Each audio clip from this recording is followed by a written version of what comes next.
Alright, so how does everybody feel about going over some of the basics before we start diving into my process a little bit?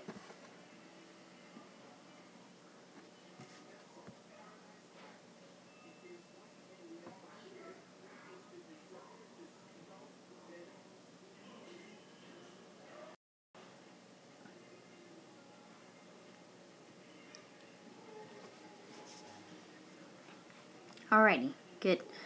Alright, so I went ahead and just got this little page together, and these are your elements. Okay, these are going to be your art elements.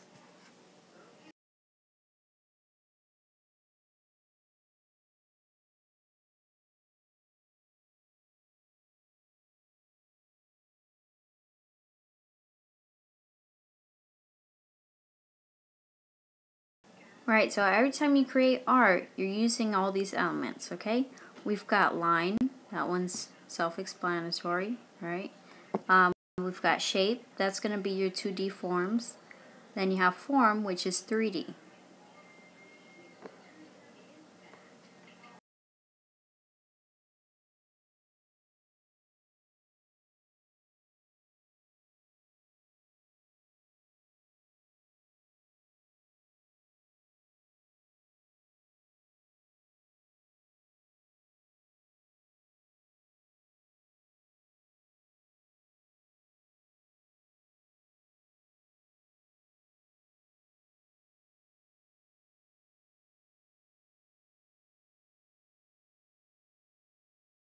So value is another element. So that's how we create our 3D forms. Okay, value is whenever you add, white or black. You can access values quick on your color wheel using this slider all the way at the bottom. Helps you get through those pretty easily.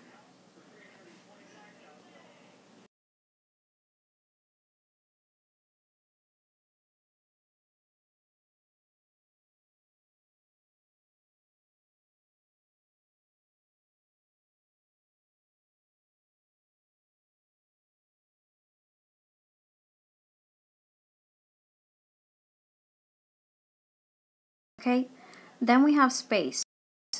Space you're going to find usually between subjects in your drawing. Okay, so that's your negative space, which is the area in between. Then your positive space is going to be taking, is going to be filled with your subjects. Okay? Or I should do that a different color.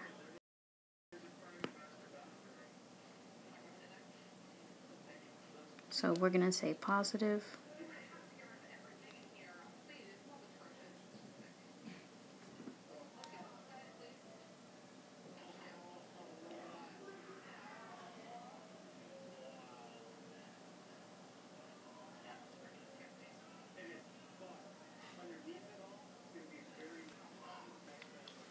Okay?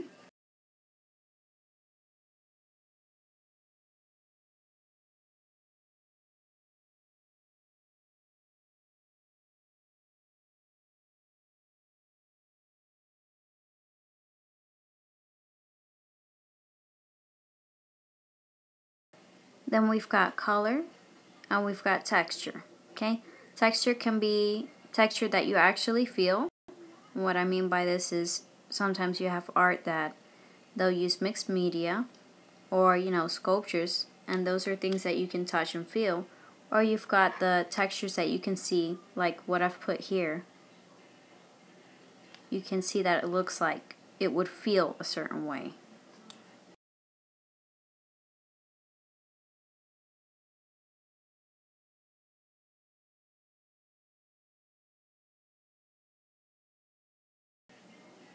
Exactly, Tanshi.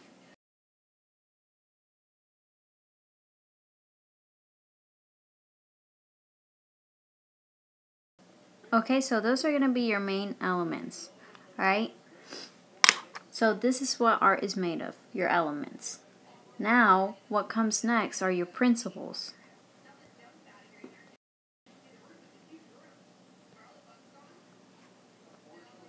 Okay? The principles are a little more complex, okay? These are going to be, they've been compared to like a recipe. So it's a recipe for good art. These are going to be tips and they'll have like rules and whatnot that help you attract viewers' attention.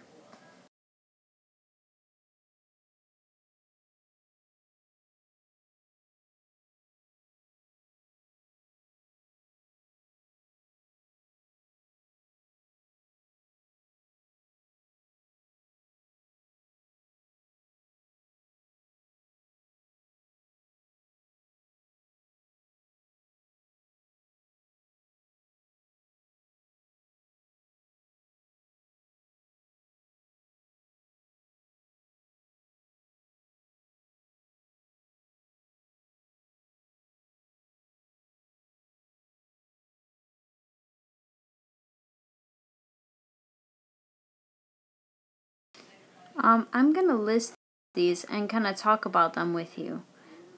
It'd be a little bit difficult if I went through and drew something for each of these. So I'll just list them and we'll talk about them together. Alright, so balance is, let's see, let me look at my notes here.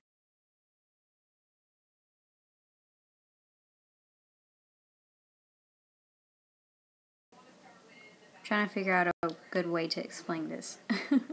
Okay, well you can tell, how there's different types, You can have it to where there's a lot of attention on one part of the art piece because you're wanting to attract attention there. And there's going to be different tips and things that can help you to do that. Okay, so there's different kinds. You can do like symmetrical, which means it's going to be matching. So let's say it's going to be something like this. If you were to divide it, you're going to have similarities going across the art piece. Versus asymmetrical is going to be pretty random. Okay?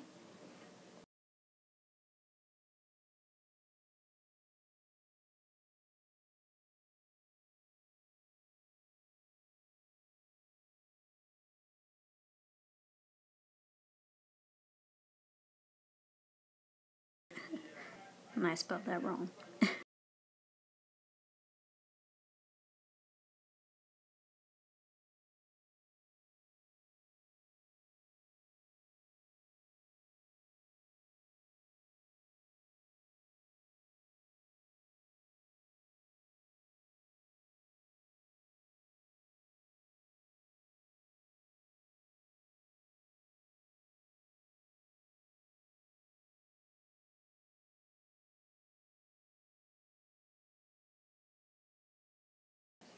So next is pattern.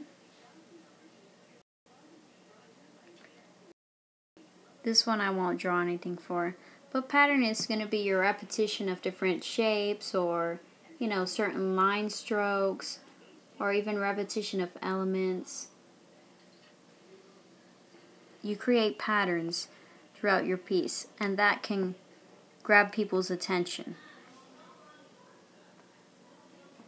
Especially if you're wanting them to focus on one thing, you can do a pattern that draws somebody's eye to that area of focus.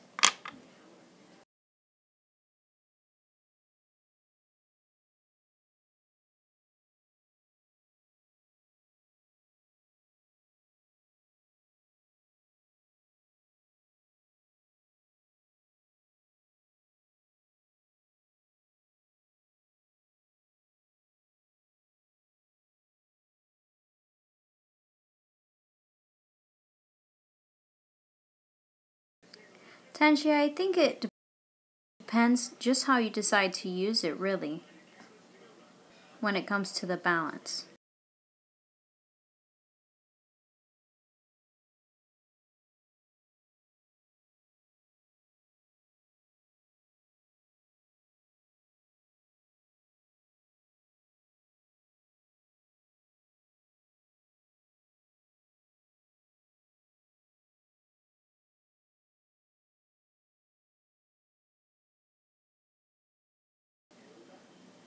Alright, next is unity, okay? Unity is going to be when you feel like the piece has harmony. The piece feels complete, like it works together, okay?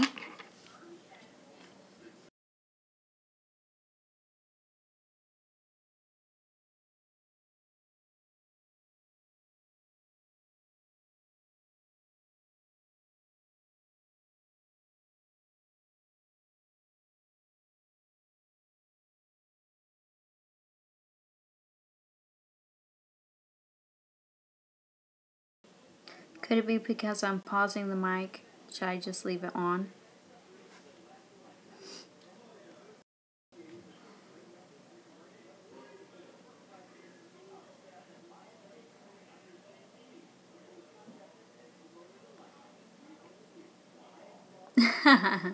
Okay, sorry about that. Yeah, you're gonna have to excuse me if I sneeze.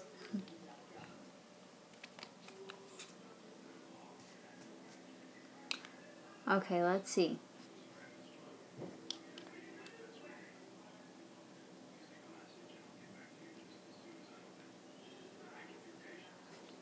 Okay, next one is emphasis. Emphasis is going to be like your center of interest, where your eyes go when you're looking at a piece of art. And there's different tricks to drawing the viewer's attention. Okay? You can do things like, depending on how you use color, you can draw a viewer's eye.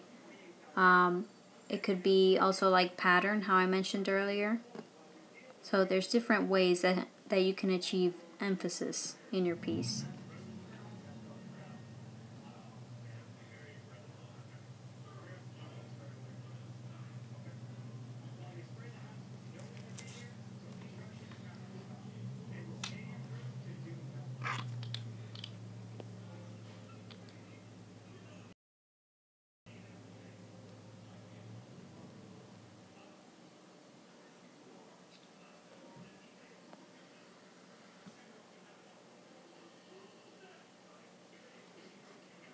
Okay, movement is the visual flow in an art piece.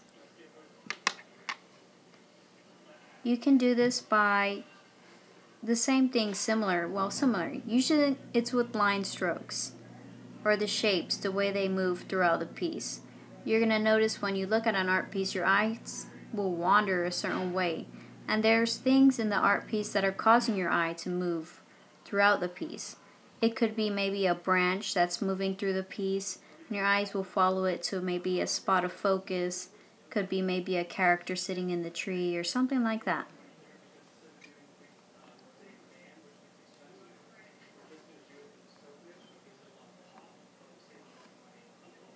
Tachi, I'll touch on depth of field in a little bit. That's going to come into when I start discussing composition. Oh no, actually. Oh yeah. Sorry, I'm looking through my notes.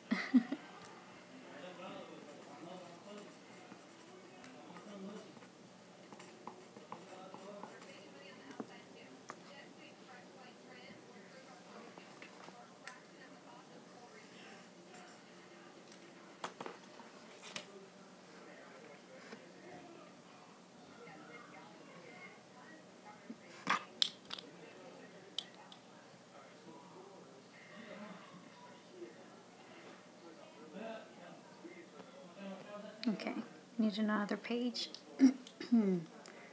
Alright, we just did movement. Correct. Let's see. Next would be proportion.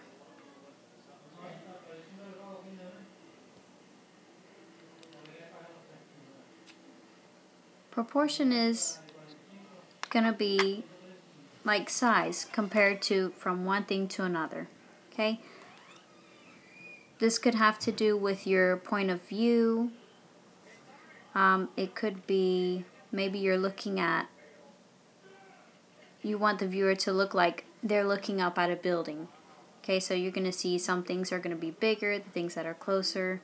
That's going to give you a sense that something is closer if it's bigger, versus if it's smaller, it's going to look farther away.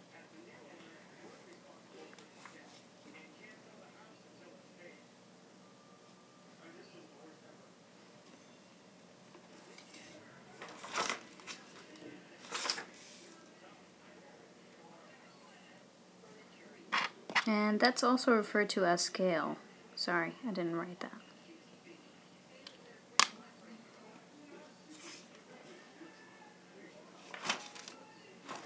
Alright, so those are all the principles I have written down. I have seen other ones. Sometimes when you're working with different mediums, they'll include other principles. I've seen it for like graphic design and photography, I think. So, but those are like the main ones that most of them have.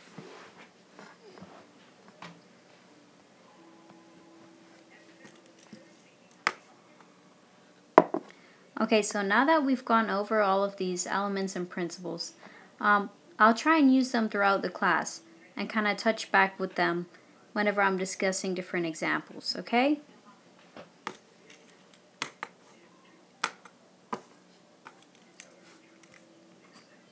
Alright, so now we're going to start an art piece together, okay?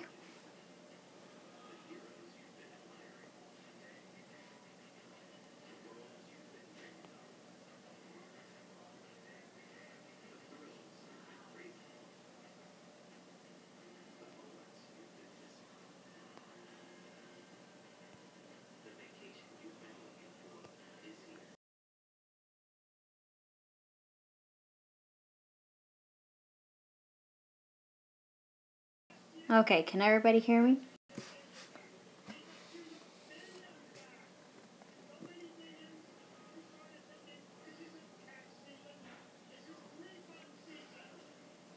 Alright.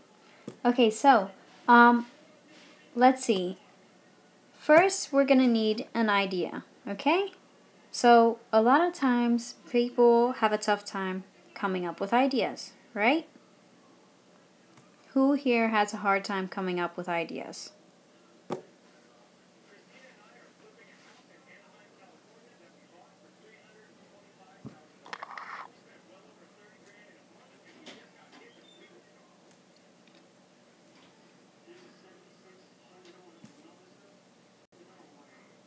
Alright, I do too. Sometimes it's a struggle coming up with, something to create something that you want to create something new and show to everybody so that they can really experience this really neat thing that you've created. Okay, so what I'm going to do is go over some brainstorming with you guys so we can kind of come up with something together. And if we don't, I have some backup ideas, okay? Sometimes brainstorming doesn't always work. That's okay. Sometimes you just need a break. You got to come back to it. Maybe look at some inspiration and things like that, Just kind of get those thoughts running and whatnot.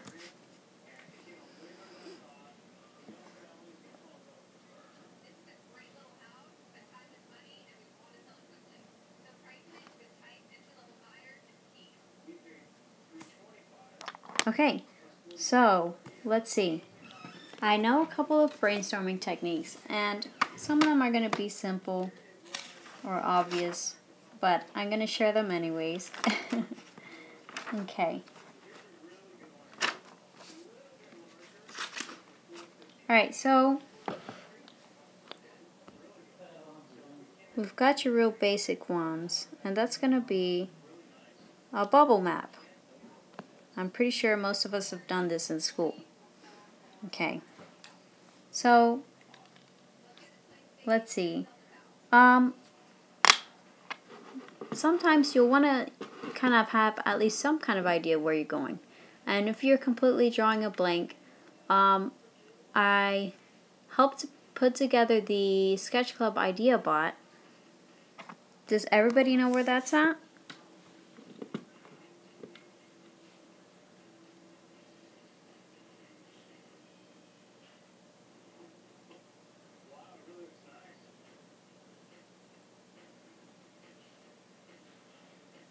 Okay, for those that don't know, you can open the Sketch Club homepage, and if you scroll all the way down to the bottom, you're going to see a pi sign.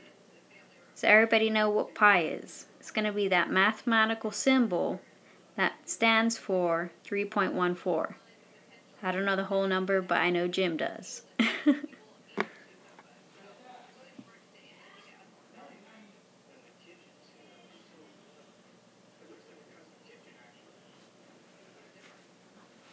Alright, so we can kind of play around with some words from there.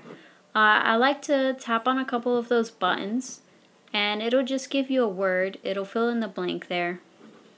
We've got different things, like you can click on animal, and it'll come up with something like, I just clicked it and I got dragonfly, right?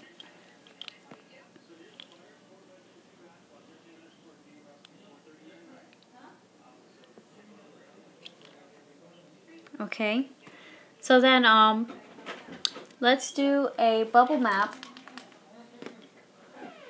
and let's try and come up with different things that describe a dragonfly, or anything that we can relate to a dragonfly.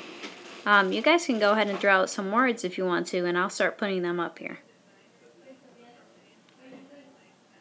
I'm going to go ahead and start with wings.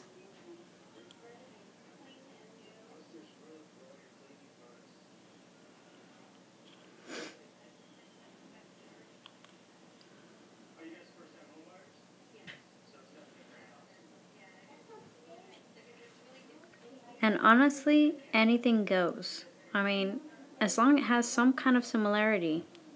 Like, I put flower here. You know, you see a dragonfly, and usually they're around flowers and whatnot. You know, why not?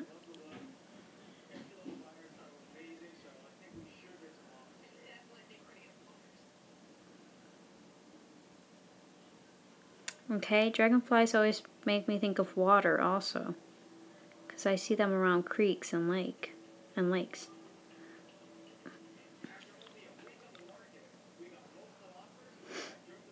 Yeah, fire breathing, because I'm thinking dragon, right?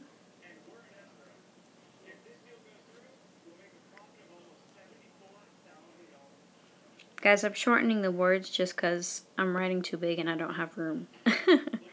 So, fragile, I like that. Start thinking outside the box here. Words like this are awesome. Milkweed fluff, I like that.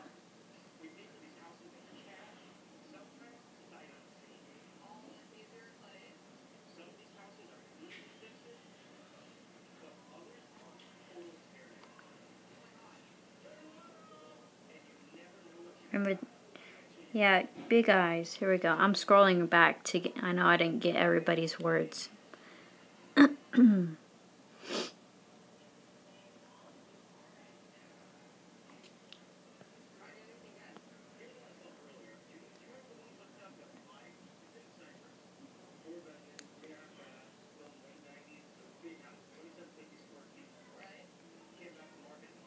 Okay. And then we can take this and grab these smaller ones and break them up even more. And you could just go, you know, petals, just anything really. Stem, colors.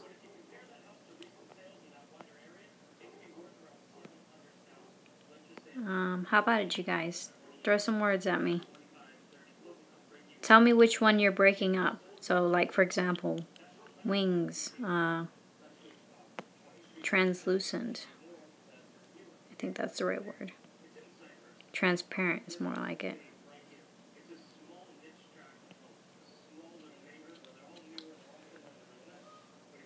Yes, lacy. I like that.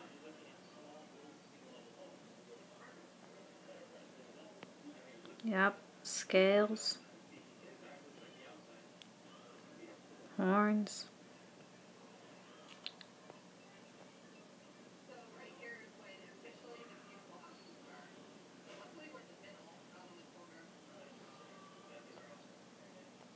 Let's see, what else? Fragile, glass.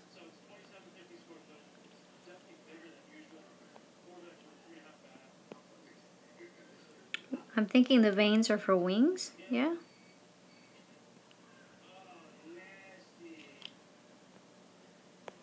fish.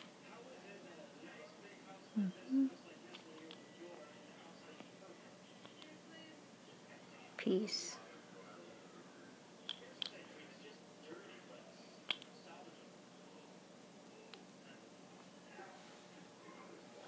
Alright, I'm going to jump out the box here for water. I'm going to say sewage. Ew. It can be anything.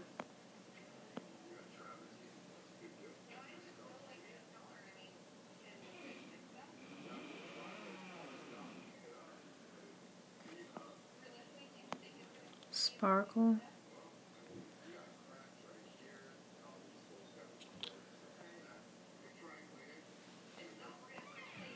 Did we say anything for the big eyes?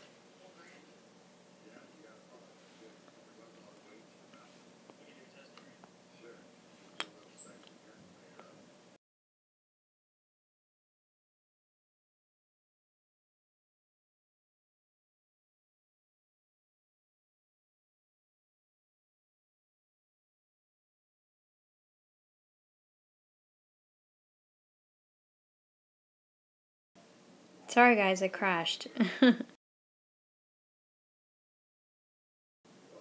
everybody hear me? I crashed for a second there. I'm back. Oh, okay, here we go. Crystals, I like that.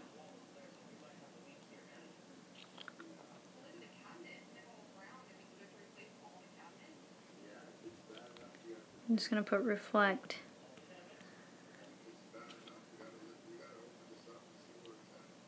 The milkweed. What's milkweed? Red, explain. What is milkweed? But I like fluff, which we already have there, but I'm writing it again. Fluff.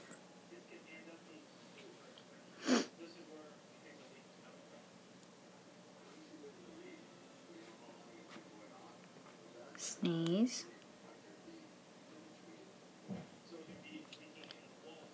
Oh, dandelions.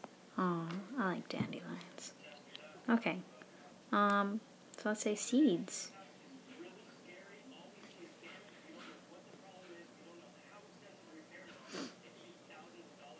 Oh, I know what you're talking about, Red. Like those big white fluffy things you see floating around sometimes.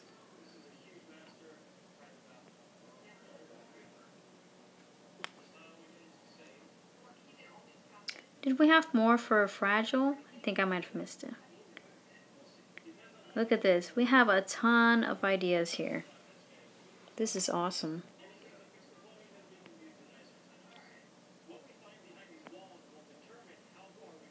What did we say for fragile? Let's say we've got glass. Cracked. Yeah. Okay.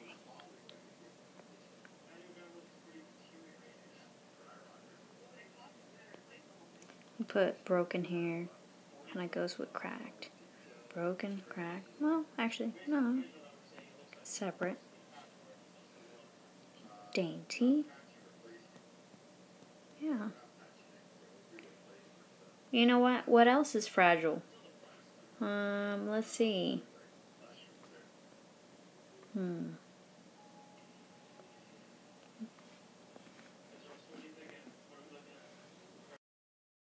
Let's see. We have flowers down here, so I won't put it again. Let's see. What else? Oh, feelings. There we go.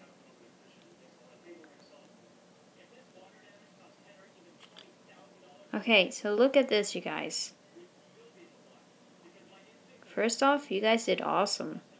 I have a ton of ideas here. Okay, we don't even have to use the word dragonfly. We could completely scratch it out if we wanted and just grab some of these blue words.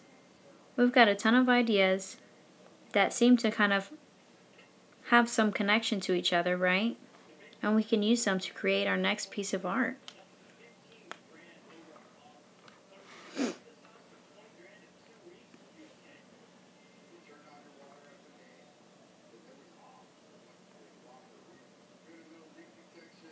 Okay, so let's see. So now, once we've done the bubble map, you start making connections. Just kind of start looking at the different words and maybe pick like 2 or 3 and kind of see how they go together and what that could create. I'm kind of liking the idea of crystals and fish together. Is anybody else getting like mental images of this? Crystals and fish.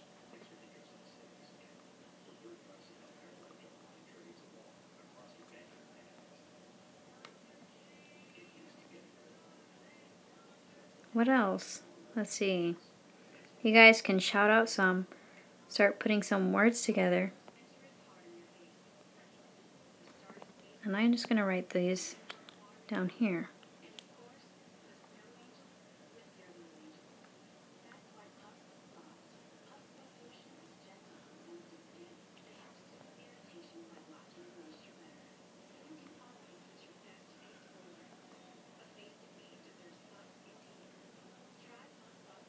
See-through fish, I like that. So let's just put transparent here too. That was one of our words.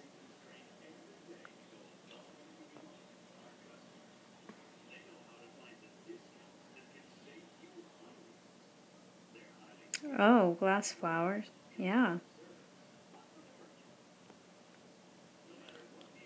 Carry, that's awesome.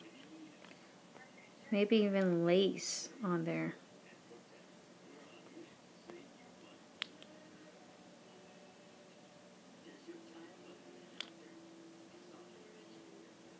Okay, so let's put, oh gosh, I missed one. Where'd it go? Oh, glass flowers.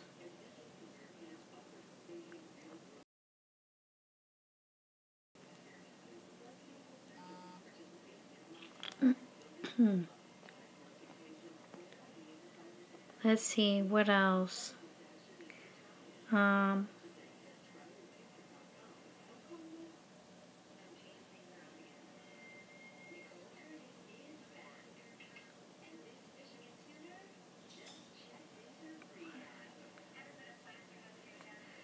Let's see, making red, you said water, liquid, blue, flame. Water, liquid, blue, flame. Are those all words from here? Water, wait, yeah, we did. Flame.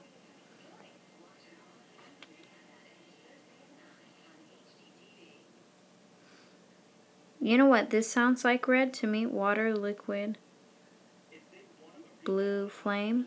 That sounds like an environment. To me, that's just how my mind's interpreting. And everybody's going to interpret these differently, which is awesome. This is how we all think of our own ideas, you know?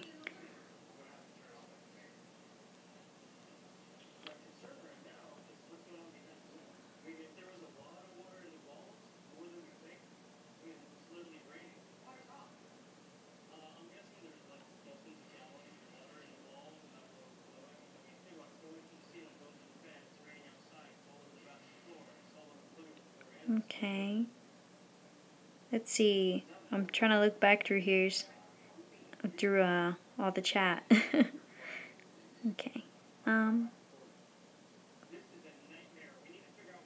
don't have a ton of. You guys can feel free to. I think I didn't get to write up the compo, but I'm thinking we're gonna do a competition if it's okay with Jim. And if you want to take a piece of paper and jot some of these ideas you guys are getting, jot them down. We might just use these brainstorming techniques to come up with our pieces for the competition. If you guys want to jot that down, I'll give you guys a minute.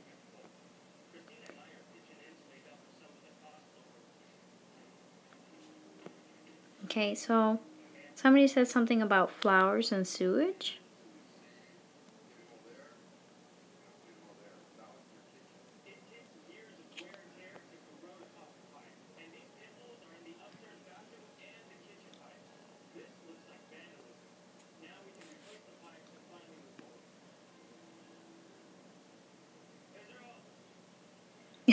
Carrie.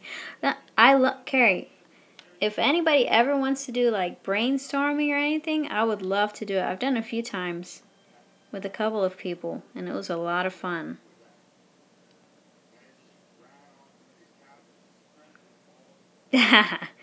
Yes, a bag of fish and sewage. Yes, Red, I'll upload them for sure.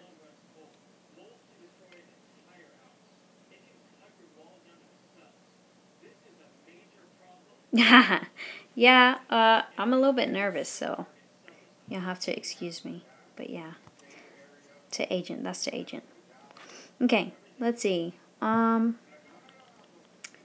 So we've got a bunch of ideas here. All these words we can use, to create our piece. So, before we jump into our creation, let me bring up a couple more different techniques for brainstorming. Okay.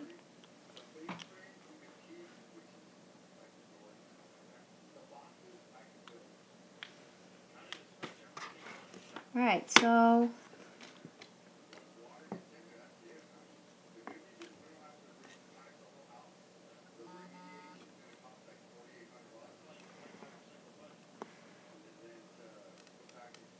Okay, so another brainstorming technique is making lists. This is going to be similar to your bubble map, honestly.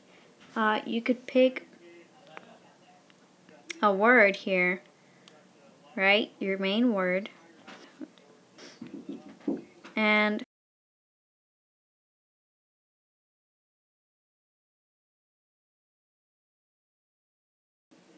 alright, so you can pick a keyword. So like we used dragonfly for our other one. I'm just going to use it real quick so we can, yeah, just kind of go with that. So I don't have to go through finding the words again.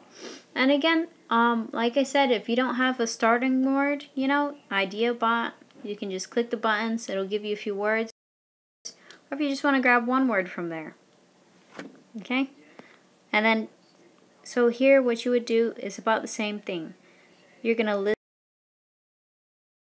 list your words to describe dragonfly. So I'll just put a few that we had done. Let's see, eyes. Let's see, what else? Dragon. Water. And what you can do is you can take your next column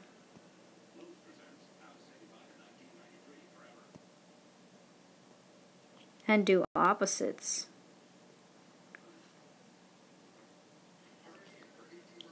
So what is something that you would want to say, a word that would be something like an opposite for eyes? I'm thinking maybe a blindfold or something.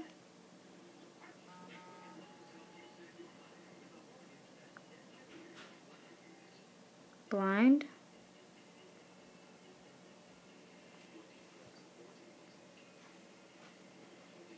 Okay. Let's see. How about for dragon? That one's a tough one.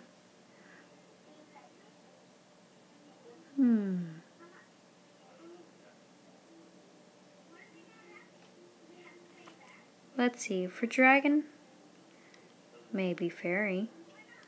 Why not? Let's do it. Fairy.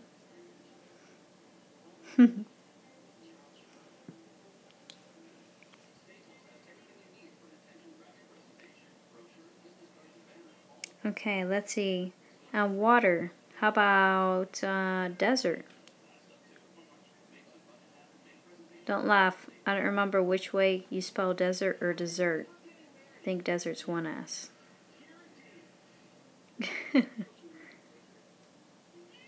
Sand.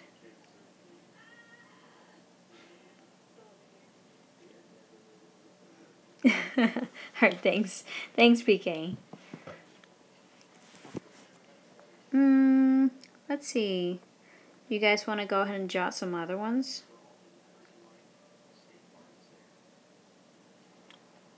What were our other words? Let's see, fragile.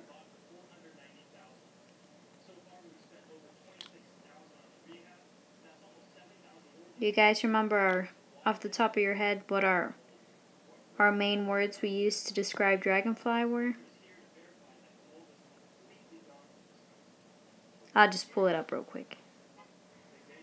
Let's see. I had the eyes. So much writing. Okay. Oh, wings. So let's just do 2 more. What did I say? Wings and what? Oh, geez. Bad memory.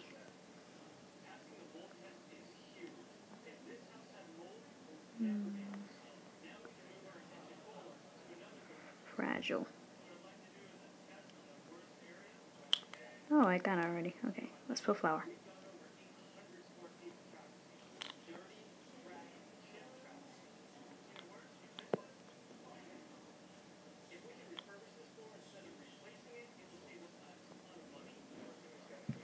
Alright, so for fragile it said strong, and I think I saw steel.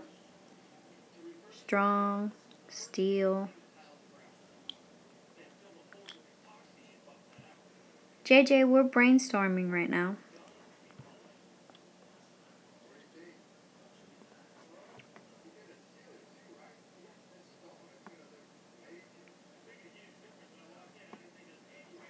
Bricks.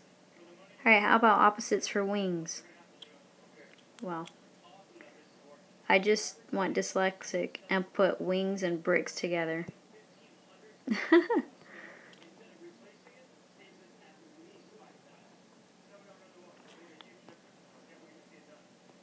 Okay, bricks. Try that again.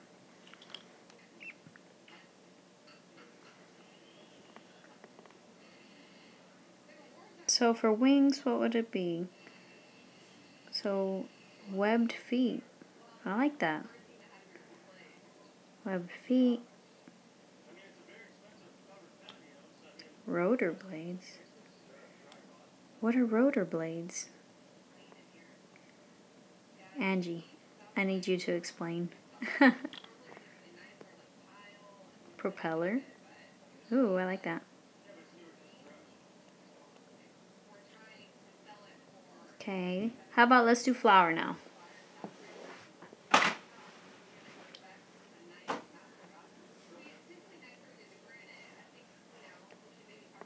Flower, let's see, weed.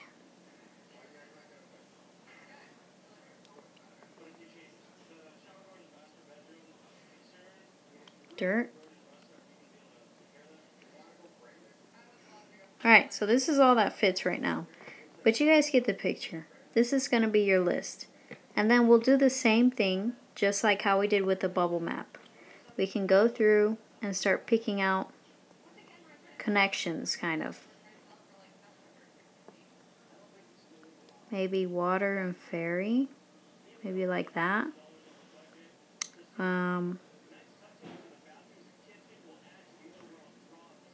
Fragile propeller.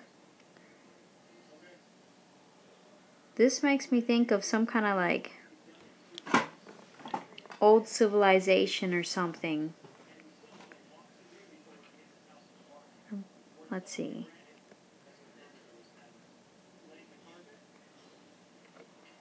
So this is what you do. And then you can even just write those here. So I'm going to put old civilization.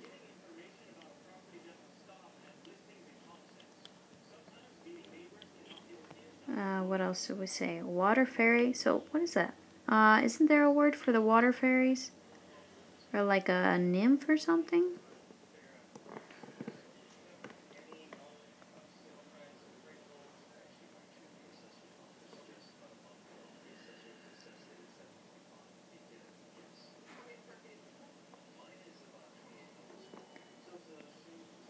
Okay, so let's put that. Why not? Let's put nymph.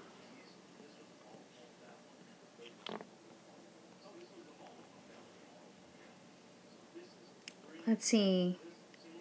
What else are you guys thinking? A sand dragon, I think somebody said. You know what sand dragon makes me think? Of the beach. When people make those cool sand sculptures.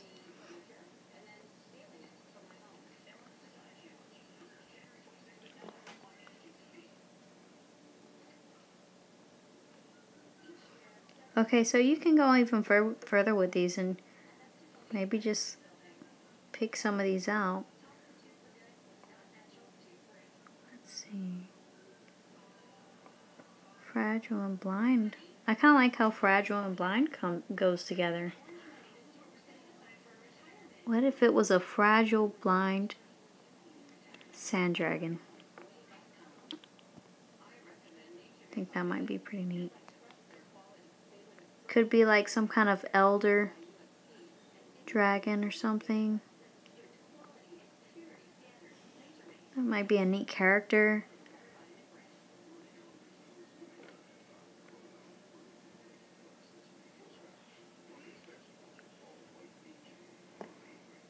Oh, Angie said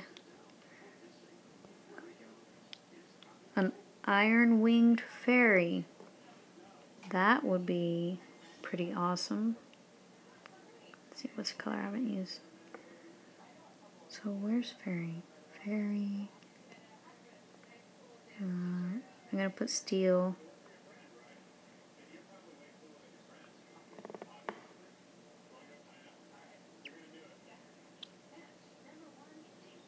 Okay. And so that's gonna be all for this one. That's all I'm gonna put. But I'm gonna post these up, and you can go through these.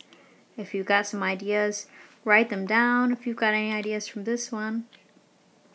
And I'm gonna switch to another technique for brainstorming. Okay.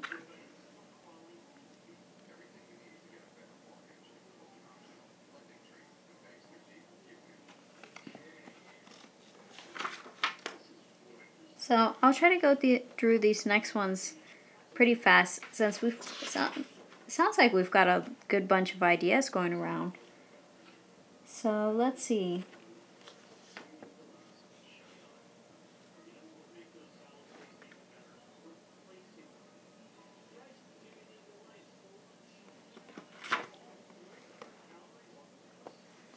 Okay, so okay, here's another idea. For getting ideas, you can look at textures. This is hard to explain, so I'm kind of struggling here. Okay, I see it a lot in bathrooms. Okay, like bathroom walls or bathroom floors. They usually have like these textured walls or textured tiles. And you look at them, and have you ever just looked at them and you start to see pictures and all the little details on them?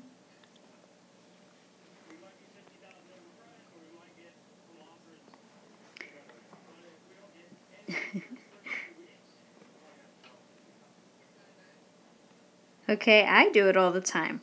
But this is a great thing to come up with ideas also. And a lot of times I'll see like characters and and to me it creates a story. Yeah, or like looking at the clouds. That's another good example. And I took some pictures of some too, but gosh, I don't know if I have them, where I can grab them real quick. But everybody knows what I'm talking about, right? Okay, you will see stuff in the clouds and stuff like that. If you ever see like any neat pictures, any neat texture somewhere, take a picture. And you take that picture and you can upload it on here. And you can easily just kind of, draw in something that you see.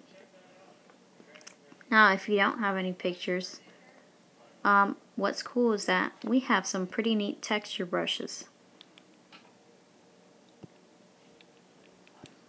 And so I'm just going to create a few textures here.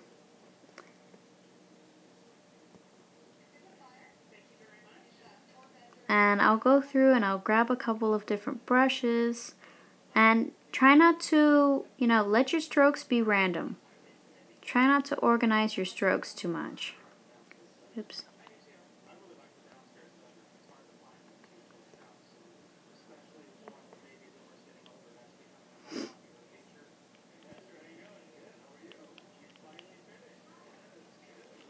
Maybe just do it with my left hand here. So I'm trying not to. And then that got a little bit dark. So maybe I'll grab another texture and do white. And go in there with that.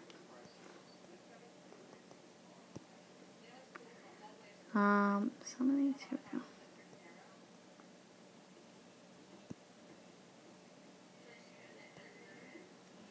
And usually the ink splats work pretty nice too.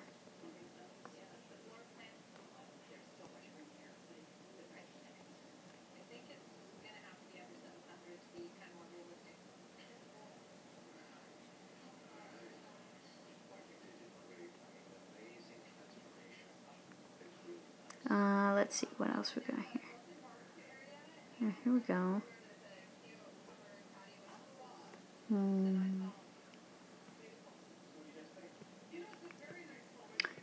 I thought I had more ink splats downloaded. Let's see, let me grab one. I know Jim made a bunch of ink splats. So they're going to be under natural media, I think, if I'm correct.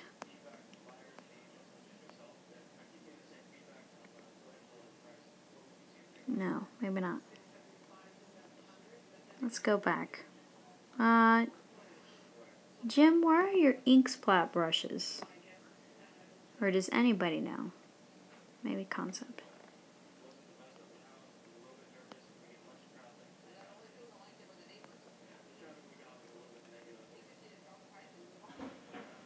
Spatter. Aha. There we go. Thanks, guys.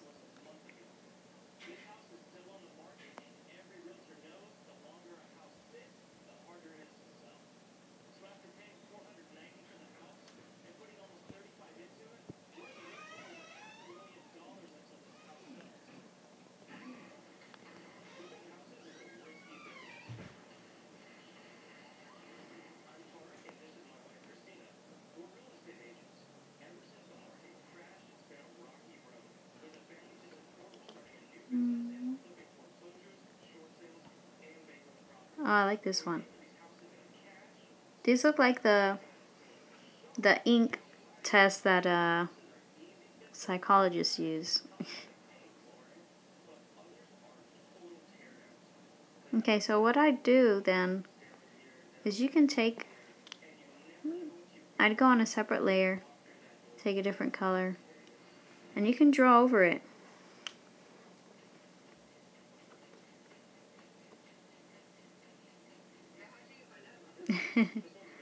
Alright, so let's see. You guys see some stuff? I know it's, sometimes you're just like, what the heck? Like there's nothing there.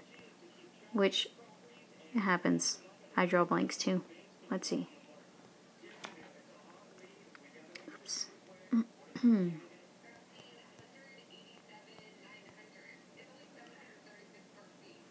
I like this one a lot.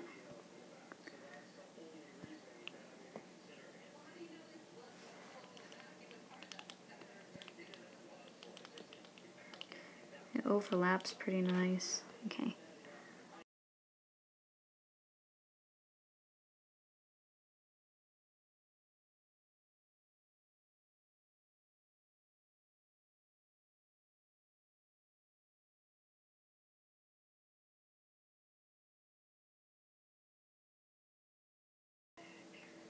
Alright, can you guys hear me?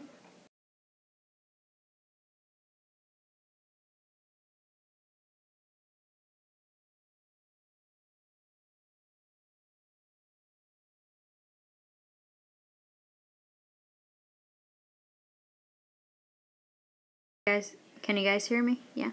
Okay. Alright, let's see. So, you can go in here and kind of draw stuff. And I see something here.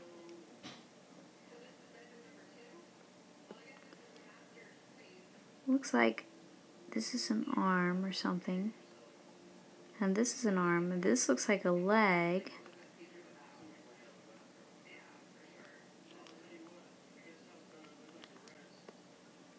This looks like the other leg or something.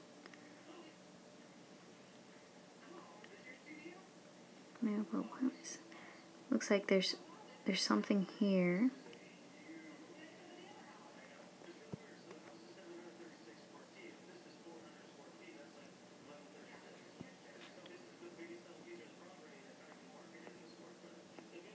Could be, well, is it a person or what? I'm not sure yet. But it looks like something there. And you could take, you know, once you see something like that, you could take that and maybe just kind of like come up, start drawing some things from that. And even take that drawing and like transform it.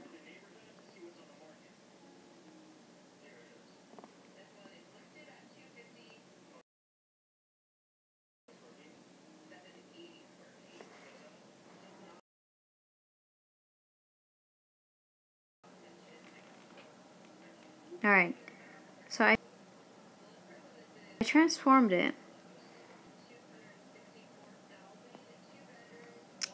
Let's see.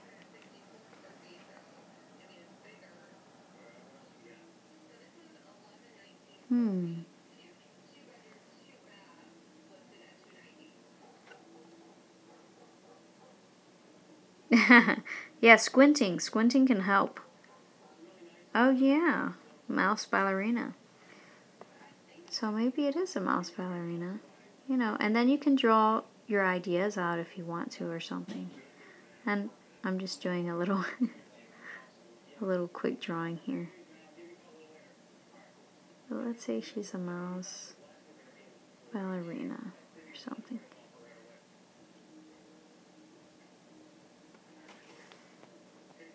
But yeah, so this is what you would do, and I like to do this for creating characters and as well as creature designs and that kind of thing. Let's see. So things like that, you know, you never know what you can come up with. And somebody told me also, which I thought was really neat, is that you can take, you know, like something like these lines right here and put them, let's see, this person was trying to design characters, right? And they said they all look the same, or they had the same boring hairstyles or whatever. And they said take something like this and put it on a head. And you can create some crazy hairdos.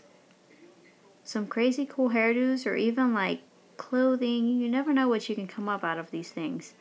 And I'm going to try a hairdo because I'm kind of seeing something neat. So I'm seeing this shape like this, right? And this other one like this. And something over here.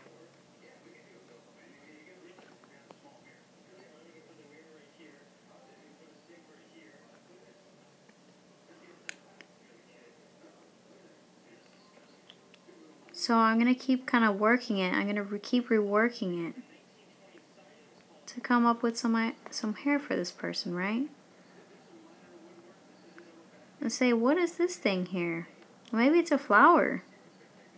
Maybe she's got a flower pinned into her hair.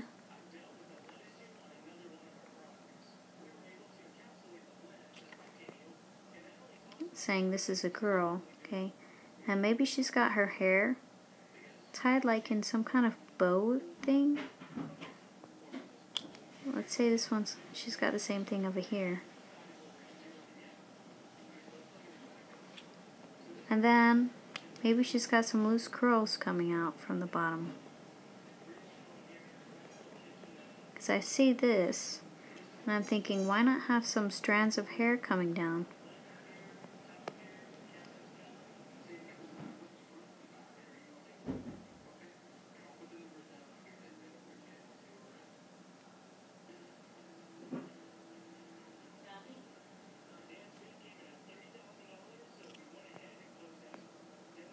So, ta-da! We've got a cool new funky hairdo.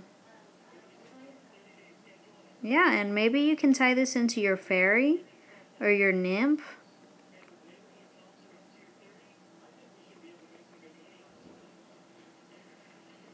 So these are just different ideas to work with, you know, the shapes and textures that we see, you know, in everyday life. Exactly. White Angola. I hope I pronounced that right. But yeah, so that's one of your other ones. If I had the right brush, let me see.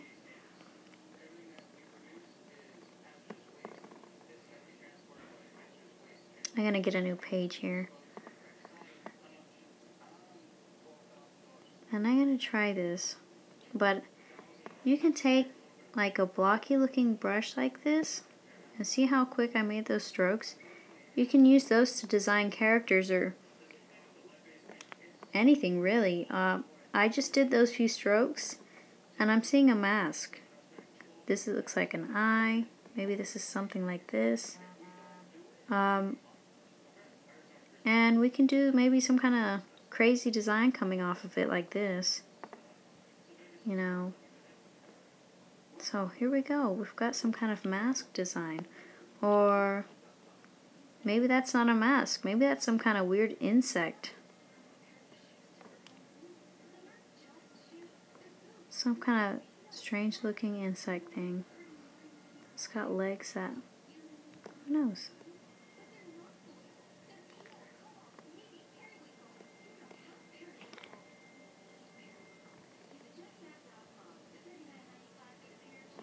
So, you know, you can take, I like these chunky looking brushes, and you can just kind of make anything.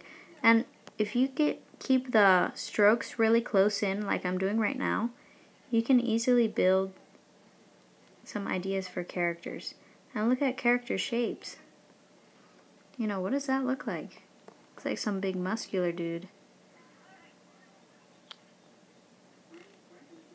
Or his head is kind of flat. It looks like, it almost makes me think he looks like some kind of tree with the trunk cut off, you know? Maybe he's got some, that looks like a big eyebrow or something sticking out. His eyes are down here. And maybe this is all trunk leg. So, definitely needs to take advantage of all these neat brushes. We've got an awesome set of brushes that all of you have all added to. And that are awesome. And oh, I like to stay in black because that gives you a silhouette, you know. Kind of just work with silhouettes. It's a little bit easier. And I'm just playing around, moving these around to see what I get. This looks like an animal.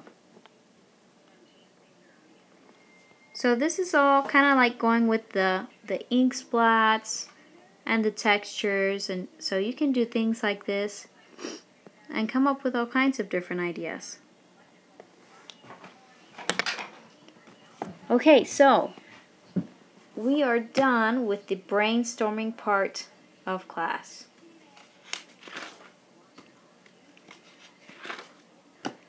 Next up, I would like to go into composition. Okay, so we've got some ideas, right? We used the word dragonfly to come up with a whole bunch of neat ideas. And I'm going to save these so that I can upload them later for you guys.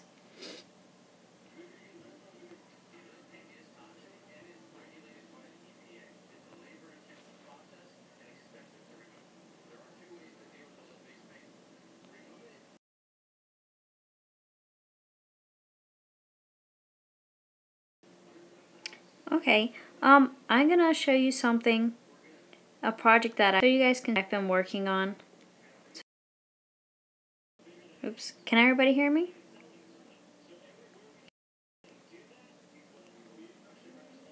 Alright, I'm gonna show you a project that I started working on using these techniques, okay? just going to upload them real quick.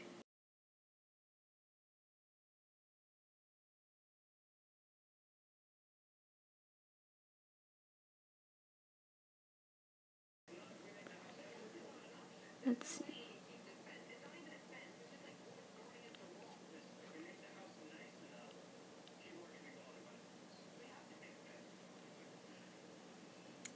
Okay, so here's some things that I had started.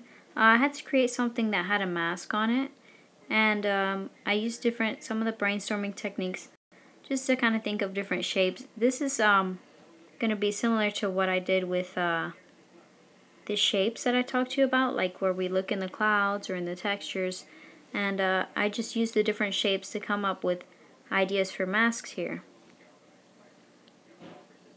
And then I took that and let's see, let me pull up another image.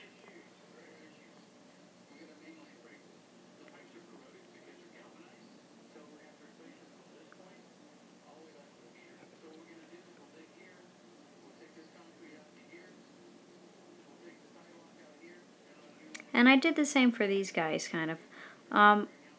Let's see. So what I was trying to do with this project was create some kind of feline monster. And it's going to have the mask that I showed you. So using that, I came up with these ideas, and I'll show you.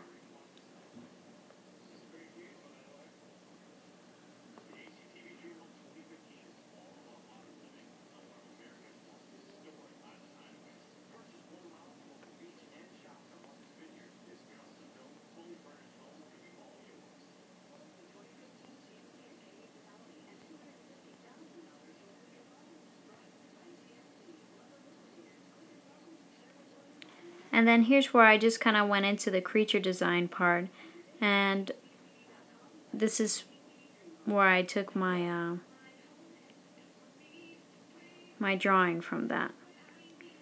Okay, so this is just, you can see I used that process to come up with this guy here. It's still a work in progress.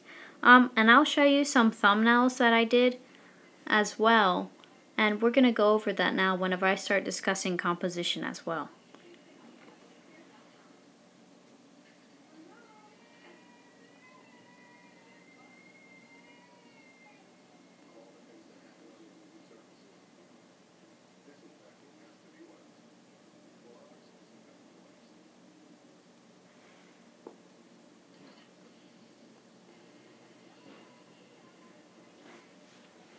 Okay, so let's see. Let's go with the ideas that we had earlier. Let's see. And I think I'm going to have to pull them up real quick, because my memory is pretty bad.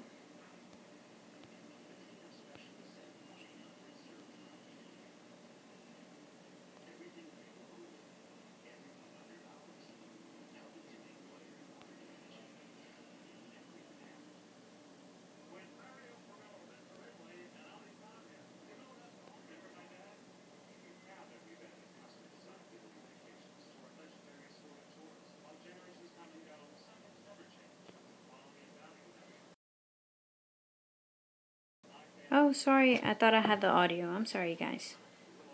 Okay.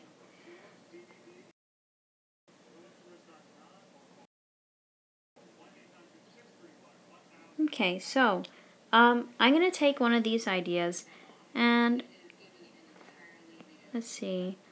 One of the ideas that I really liked was the fish and the lace. Let's see. Or maybe even like a dragonfish and lace. And maybe something with sewage. Let's see. So I'm going to jot these down real quick.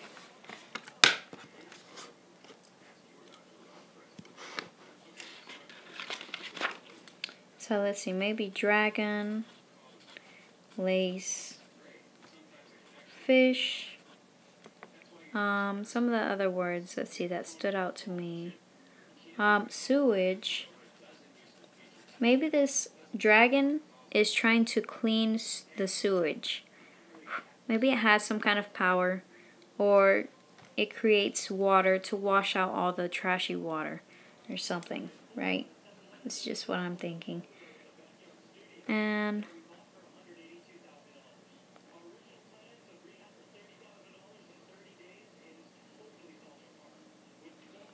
let's see. I'm just creating a new idea right now, you guys. Just so you know. I'm just grabbing some of the words that kind of stood out to me and letting my mind kind of just work with those and see what comes out. So I'm liking this idea. Some kind of lacy dragonfish that is like the keeper of the water, and maybe he keeps the waters clean or something.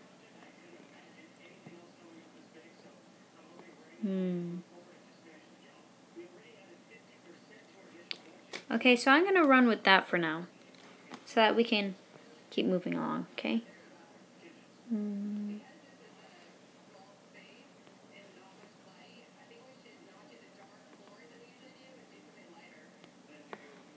Alright, so let's see.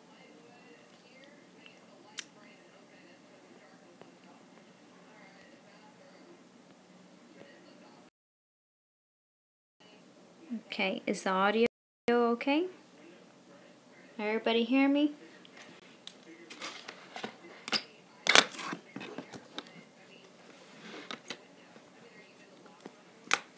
Okay, so now what I'm going to do is start doing some rough sketches. Okay, so, and as I do these rough sketches, I'm going to be looking into my composition as well. I'm going to do a couple of thumbnails, figure out my composition and which one works.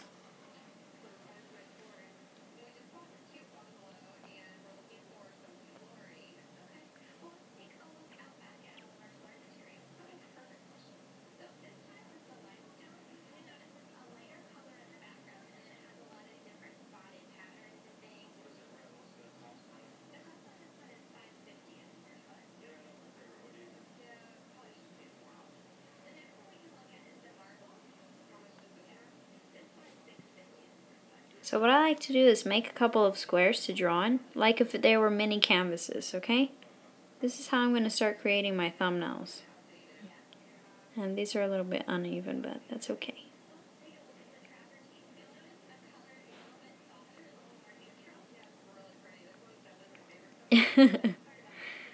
Okay. Alright, so here we go. And I'm going to start the drawings on a separate layer just so I don't mess with my little squares there. That way I can just easily turn off one layer of drawings if I need to start another page of thumbnails, okay? Now remember, these are called your thumbnails.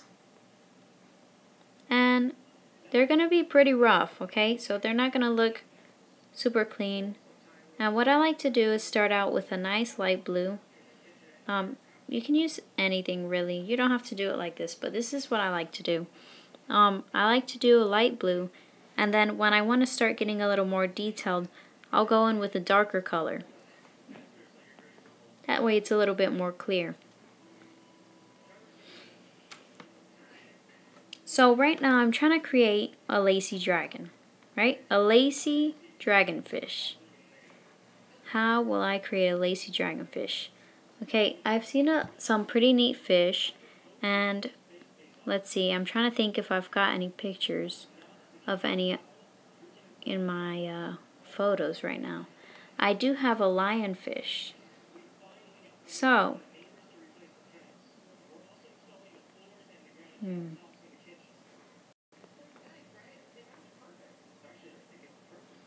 first I'm going to start drawing some simple shapes to get an idea.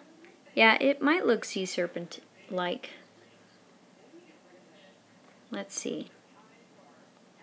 So what am I going to have him doing? I want him maybe like purifying the water or something like that. So now I'm trying to think of how am I going to make this guy look? What is he going to be doing exactly? So maybe I want him to be long and elegant, right? So I'm going to give him a snake-like appearance. And I'm thinking maybe I should go over composition before I start these thumbnails with you guys, so that we know, because right now I'm going to probably start using some of my rules for composition. So let's do that. Let's jump into that real quick before I start getting too carried away with the thumbnails, okay?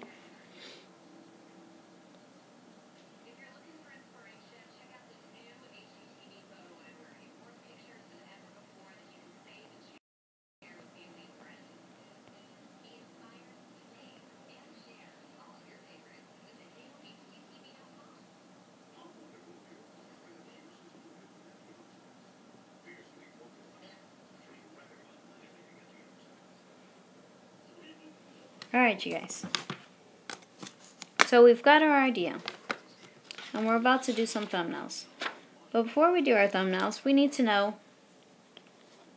about composition. Okay, composition. Does anybody know what composition is?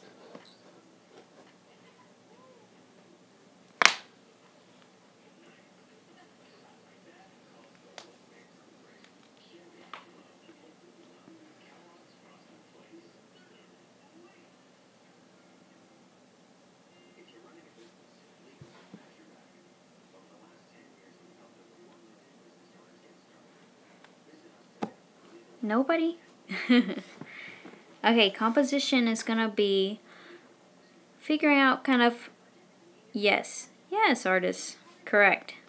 It's going to be how you place your subjects, how you place your foreground, and everything, your middle ground and all of this.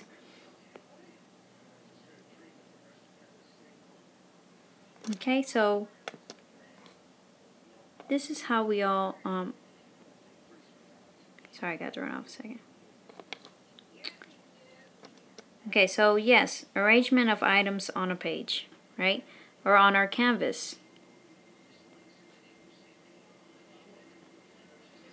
Okay, so we've got a couple of rules. Not necessarily like strict rules, but more guidelines of how to get more people to view your art. The way you place things on your canvas can really, make or break your piece. So here's a couple of tips, and we're going to start with the rule of thirds.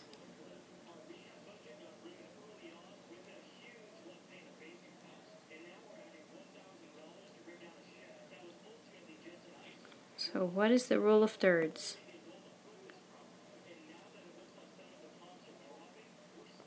Okay, so let's say I'm doing a canvas like this, right?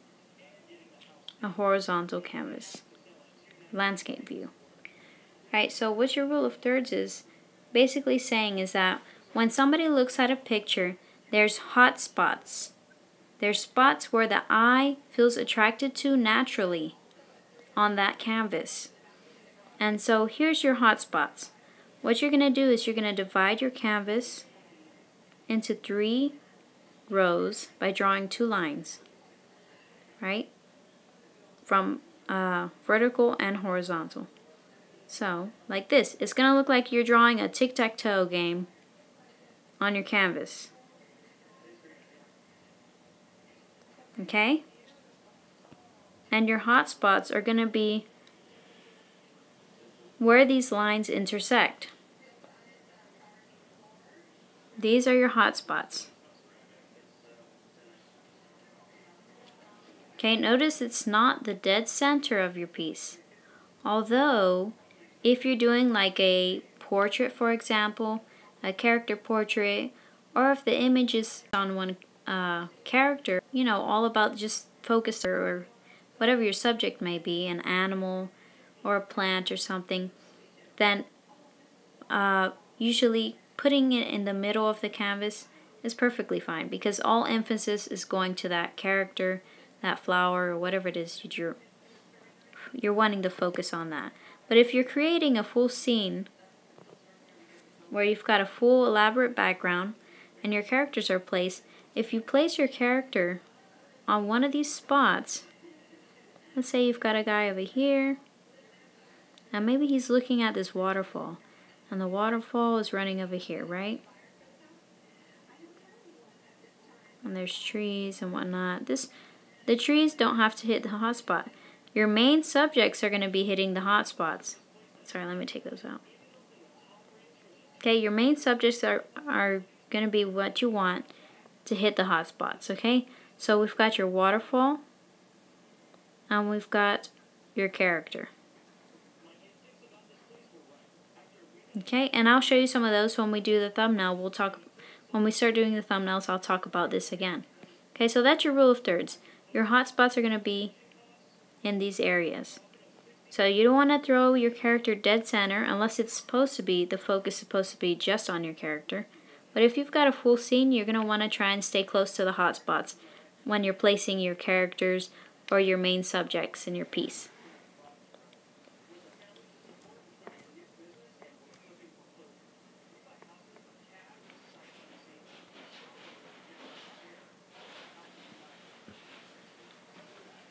Okay, so next,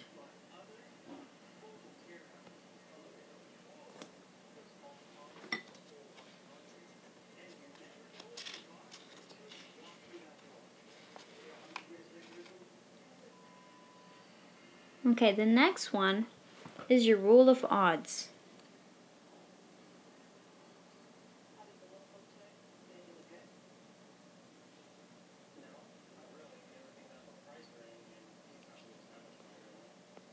Okay. Rule of odds.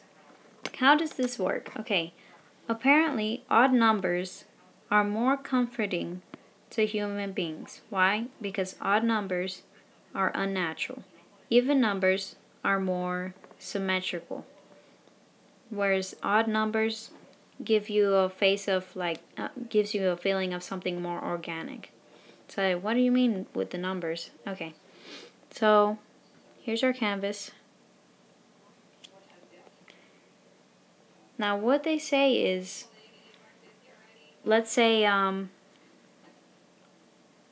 maybe it's a portrait. Let's say you're doing a portrait, okay?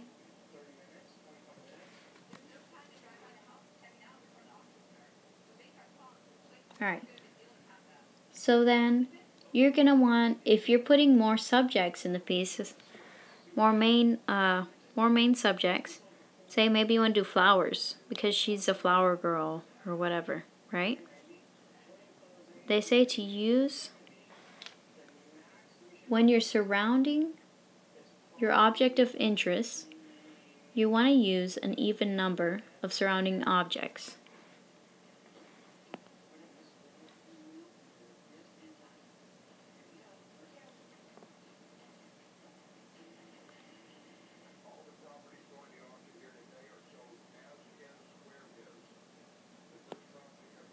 Now this rule I haven't used too much.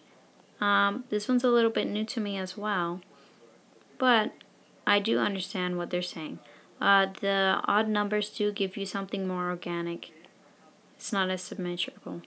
And this one is a little bit asymmetrical though. I mean, a little bit symmetrical to me.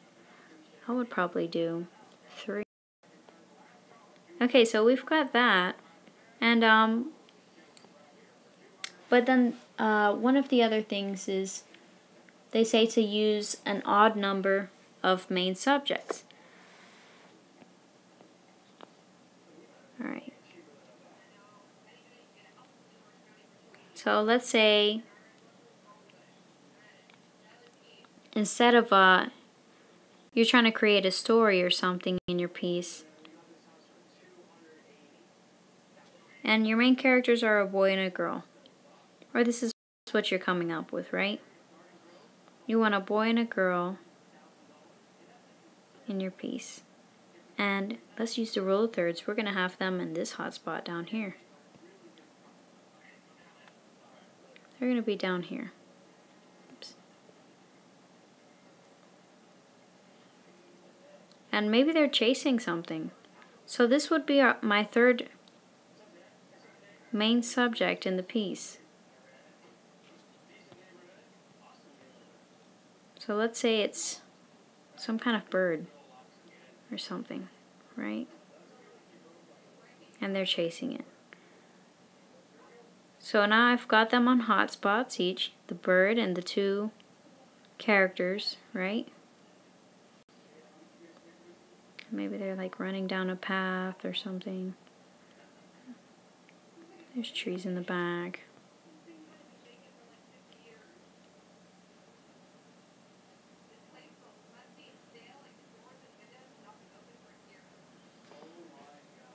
Okay. So there we go. So now we've got three main subjects. So that is the rule of odds. Odd numbers seem to attract more of an audience. Okay?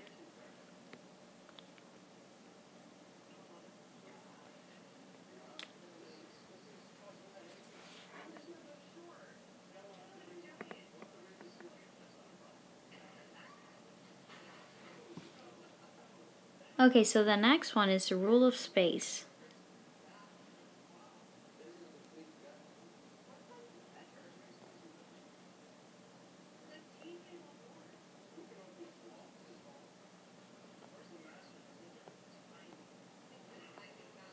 Okay, so what does the rule of space mean? So what you do is you're going to use space to attract your audience, whether it's your negative space or your positive space. Now remember, negative space is the space between your main objects, and the positive space would be the space that your main objects or subjects are using in your canvas.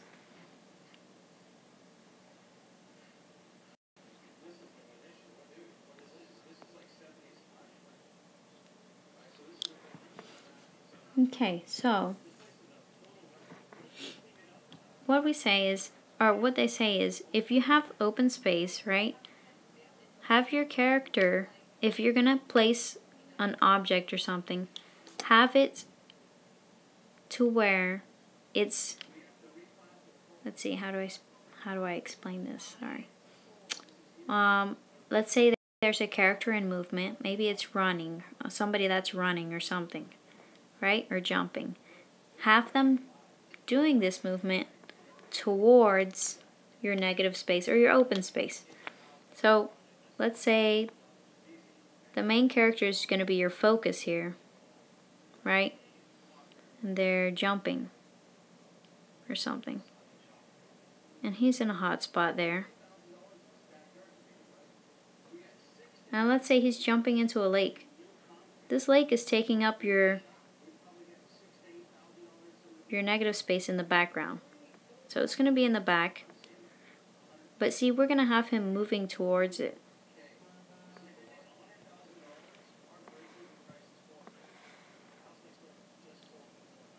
So he's going to be moving towards it. So that movement is going to engage the viewers, okay? Because their eyes are going to move towards the rest of your piece here, okay? So we use space kind of as a guide.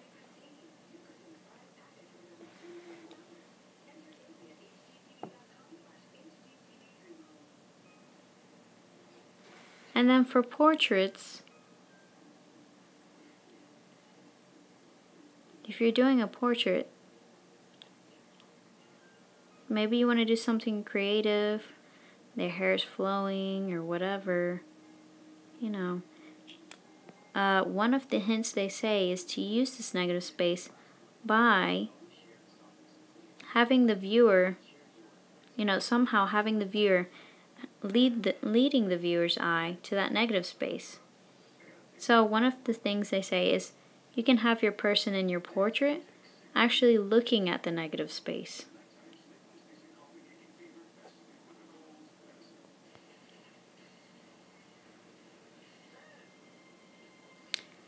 So we're using space as a guide to the viewer's eye. So say she's looking over here. And maybe she's smiling. Her hair's kind of going this way too. Or something. It's blowing in the wind. And suddenly that space doesn't seem so empty anymore. Okay? So these are just some of the rules for composition. And there's also some other tips that I'll just kind of go through quickly with you guys, because I know we've been in here for a little while now.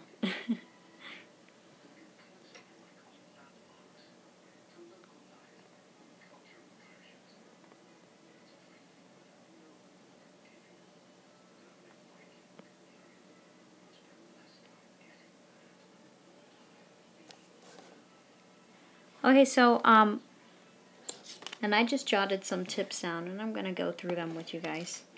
So some of the tips for composition are also, the eye is very, very, very attracted to diagonal lines, okay? Diagonal lines are very attractive to us for some reason. So how do you create diagonal lines? Maybe it's your plant. Maybe you're drawing a flower. Right? And look, the flower's landing on a hot spot. It's up here towards the corner, kind of. Not all the way up there. But remember, if these are our hot spots, right? It's going to be around there. Okay? And maybe, so we've got this stem, and we're creating a nice diagonal here. And maybe it's got a leaf here that's going to add to that. Okay, diagonals. I'm going to write that.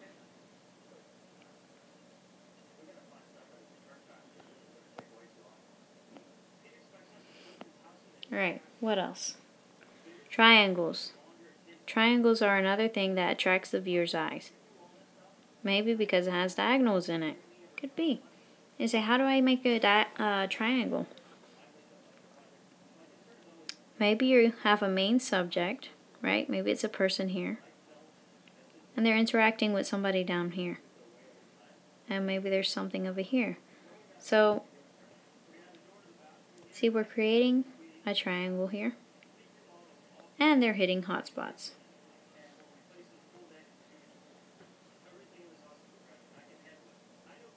And so maybe it's like a boy sitting on a little hill here or something. By a pond. And he's looking at a frog or something. So I'm just making this up. Okay. And maybe his backpack is down here. By some plants. Okay, so see, we've got something there.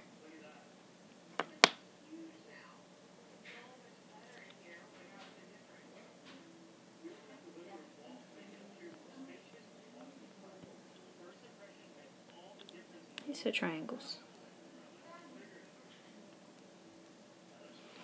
Alright, let's see. What else?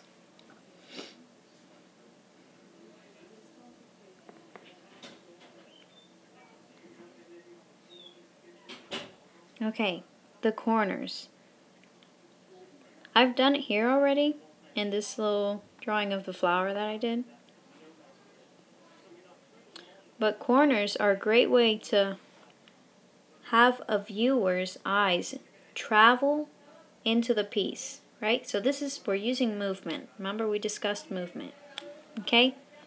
So here, we're using this bottom right corner, and it's, the bottom right corner for some reason is very attractive to us.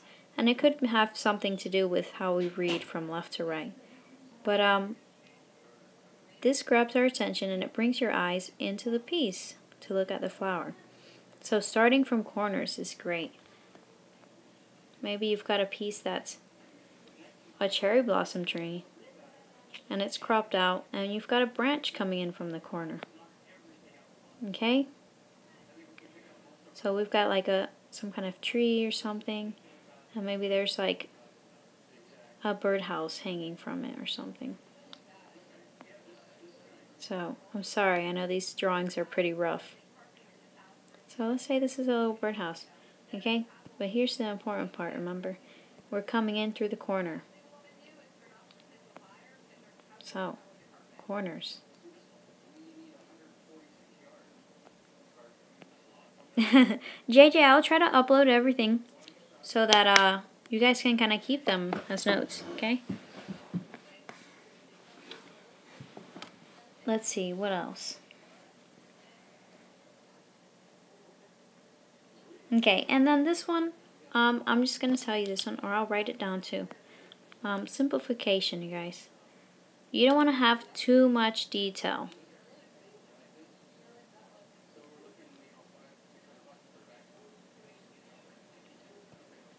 It's a long word. Okay, simplification. Alright, you don't want to have too many details. Usually less is more. So what I mean by that is maybe you have a character that's got this really detailed dress or this really detailed armor on him or something, right? Okay, so if he's got a lot of detail on his clothing, you don't want to overload the background with a ton of detail as well.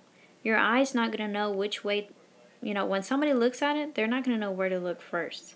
Then you'll be like, oh, there's this, and there's this, and there's this, and they can't figure out where to go, which can actually cause stress and anxiety, which is pretty crazy. But yeah, it happens. Your eyes are trying to figure out where to look, and then it's like a turn off. You don't want to look at it anymore.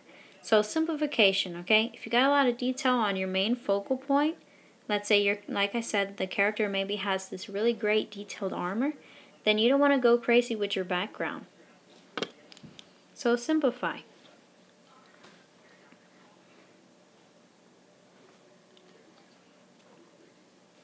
Okay. And this kind of goes along with it, but I'm going to put here, limit focus. Okay, so when I say focus, what I'm talking about is like, okay, you guys know when you turn on your camera and you're about to take that picture, right? The lens has to focus, right? So you don't want everything to look blurry. So, this is what I mean. You're going to want, usually your foreground, well, it doesn't have to be, obviously.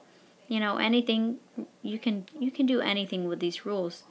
But you can use them. You can really use them to your advantage. So it could be reversed. Maybe your foreground is blurry and you want something in your midground to stand out. And let me just show you what I mean here. Okay. So what's your foreground? Foreground is what's up really close to you. What's really close to the viewer. So maybe you have some grass here. And this is like a close-up of the grass. Okay? Your midsection is going to be a little bit further back. Maybe this is where you've got a guy standing here in armor. Maybe he's getting ready to go on a journey. So he's getting his stuff together. And maybe he's got something that he's packing here. Or whatever. That's your midground. And I'm going to use this purple for the background, right? So that's where your background is. Maybe you got some mountains, some clouds. Your scenery is usually back there.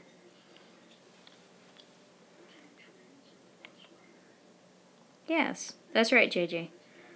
Okay, and this is where Tanshi already left, I think. But he was talking about depth of field, right? The further things are back, the further away something is from you, the lighter it gets, and the more desaturated it gets. Okay? The colors get.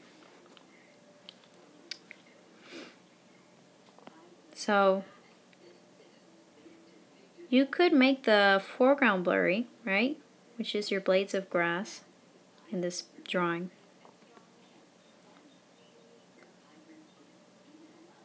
And maybe your midground stands out the most because that's going to be your main subject, right? I've seen pieces where one of the subjects is blurry. It's focused on, I don't have room there. Maybe there's a character that's closer up to you and one further in the back, but they are still a main character, but they're just not as sharp. It looks a little bit blurrier. Okay, so that's what I mean by focus. You're going to want to create some kind of depth of field. Okay, and then that way your eyes will focus on your main parts of your art piece. Okay, which is maybe your main characters or some kind of object that's supposed to be important in your piece.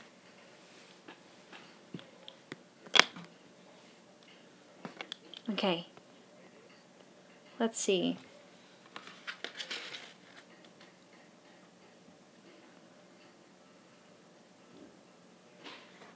One second, just going through my notes here.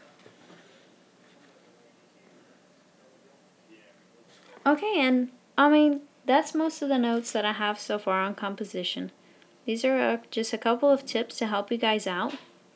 And then one more thing, when we start our drawing, don't wait too late to do this. You see the button up here at the top of the screen. It looks like a line with arrows on each side. When you click it, it flips your sketch. Oops, sorry. And you can flip it back.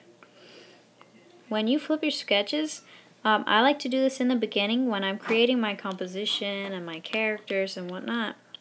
Okay, that way I can get an idea of how everything looks, and it helps you find imperfections in your piece. Do it early on, that way you're not doing a ton of work before you realize that you need to go back and change something. Okay, that's just a personal tip more. But yeah.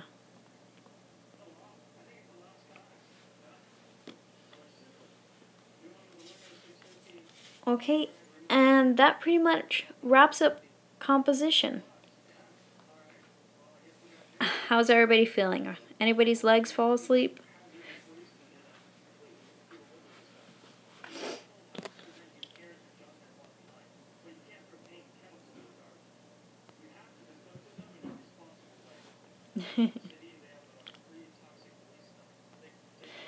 Alright. So let's see if I can bang out a rough sketch.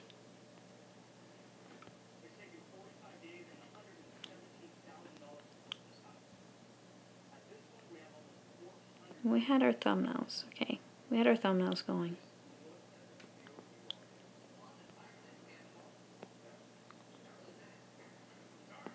Okay, so now that we have some ideas about composition and some of its rules and tips, now we can do some thumbnails. Alright, so let's get this guy started. The ideas I was going with were some kind of dragonfish, some kind of lacy dragonfish, and he's some kind of protector of the waters, right? He clears all the sewage. So maybe,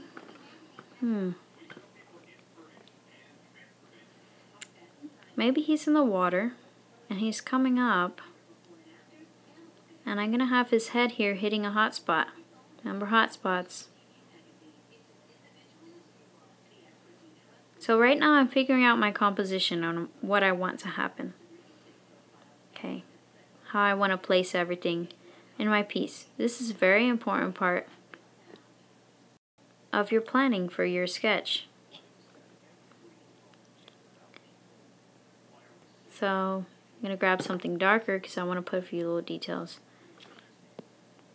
We'll zoom in on him. Okay, I want his eyes or hers. And maybe he's going to have some lacy pieces coming off of him.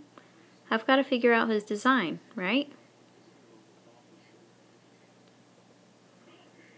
Maybe he's got some coming off of the face too.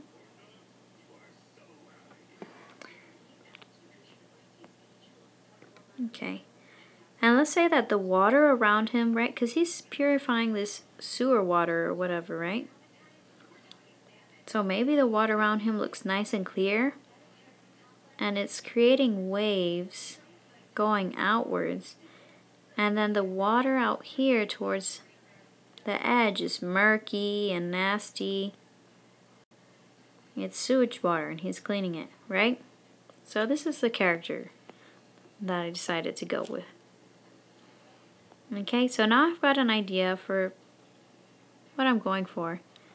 And now I have to figure out what are some interesting ways that I can create this though. How can I place him so that it's interesting to the viewers? Maybe I can do one where he's underwater. Maybe he's up close. I'm going to zoom in here. And he's swimming up close and his body's kind of doing some kind of crazy looping thing. And it's going farther back or something. And it's got the lacy looking details on him, right? And maybe he's like shooting out a stream of pure water, okay? And maybe he's got like the murky water around him. So we'll say this is like the murky water around him. Okay, he's hitting hot spots, remember? His head's here. So is most of the major parts of his body. Back here is also that loop. Okay, let me point this out. This loop that I did with his body, I'm using negative space to hit a hot spot. That negative space that I created with the circle of his body is hitting a hot spot. So I can use that. I can use that to draw the viewer's eye. I've also got his tail running off a corner. Right? So I have his tail going that way. See, I just adjust it a bit to make it more interesting. And so we don't want to get carried away with detail either too fast. But I know that I'm going to be putting a whole lot of nice lace on him. Or her. Oops. It. To give it a really neat look, right? And right now, I've got an idea for what I want the lace to look like.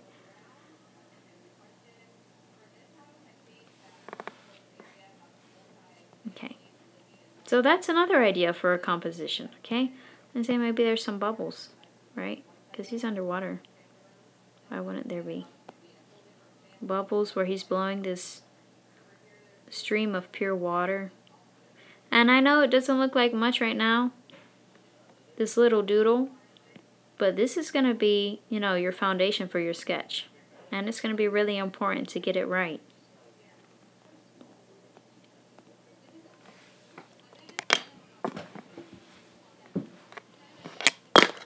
Oops. Alright. So usually a good couple of these is good to do. That way you have some ideas to choose from. Let's see. What else could I do? What if he could make it rain? How neat would it be if he could make it rain, right?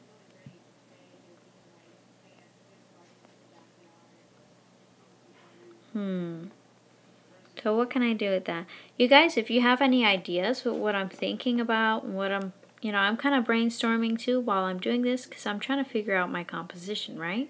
If you guys have any ideas, feel free to share them, throw them out there.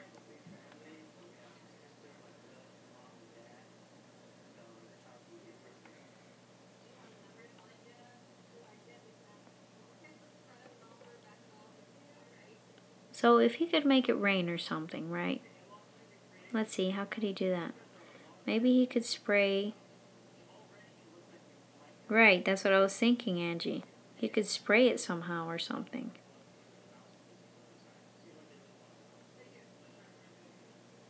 Or maybe,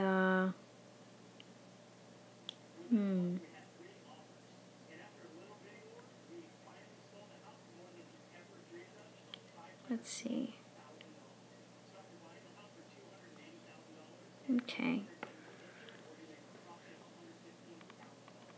Let's see. So maybe there's like a picture of him.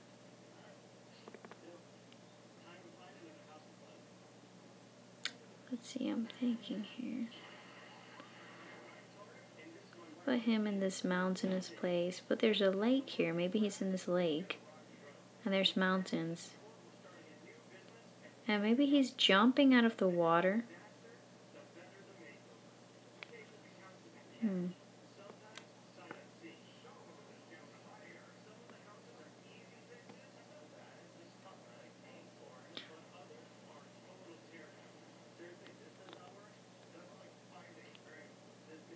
That's him, sorry.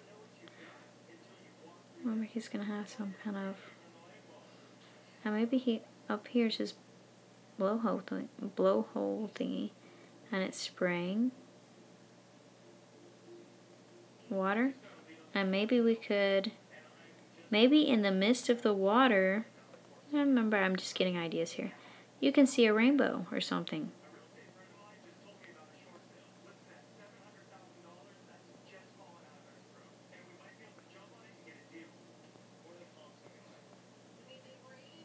Right? Something like this. Maybe it's visible in the sparkles. Somebody said something about sparkles in the water. Maybe the rainbows.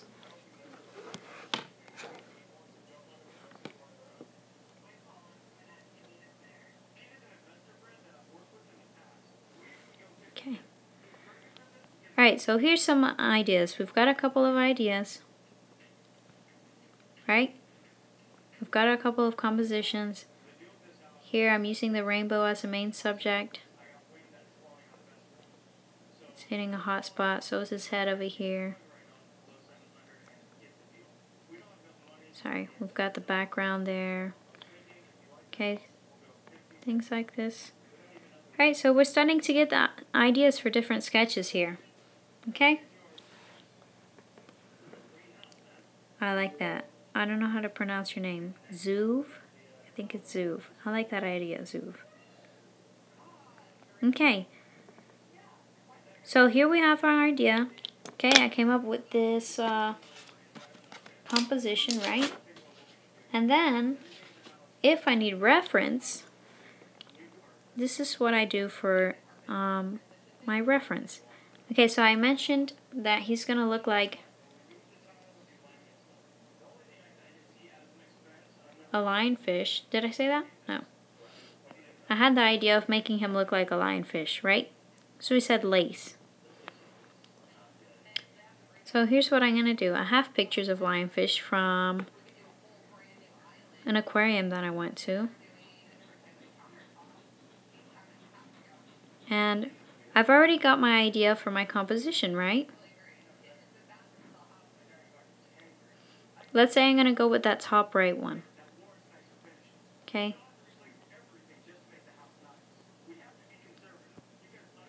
And now take...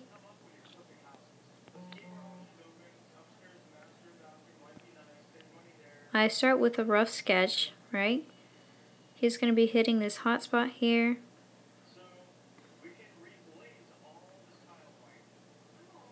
And we're going to have his body doing this, you know, swirling action thing. Right?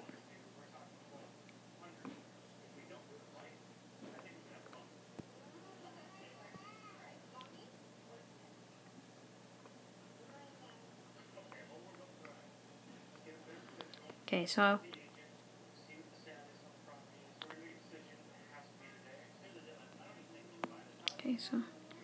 let me give him some shape to his head. And let's say it kind of does something like this or something. Maybe his eyes around here. Alright, so now I can go and grab my reference. I've got my rough sketch. Okay, always start with your rough sketch. This way. This is okay, how do I do this? Here we go.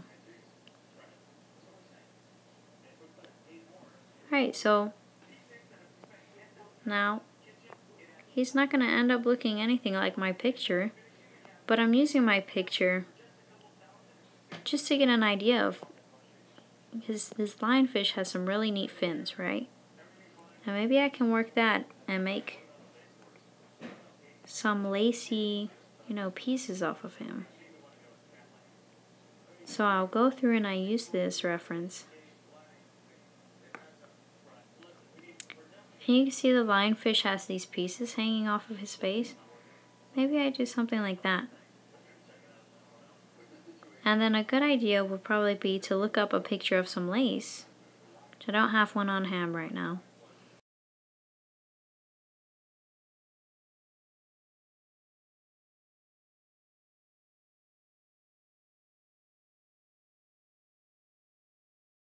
Oh my gosh, I had audio off that whole time. Sorry guys. So here I'm adding some fins to him. And they're going to look similar to the lionfishes.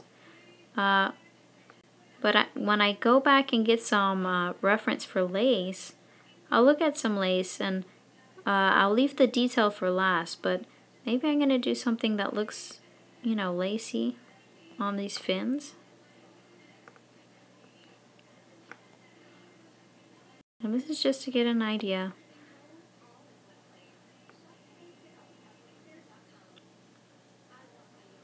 Right.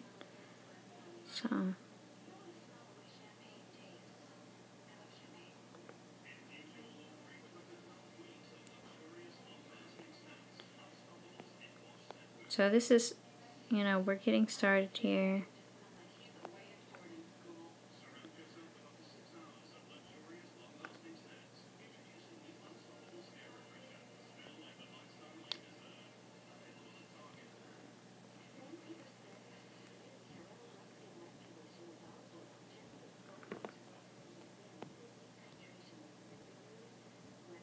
Okay.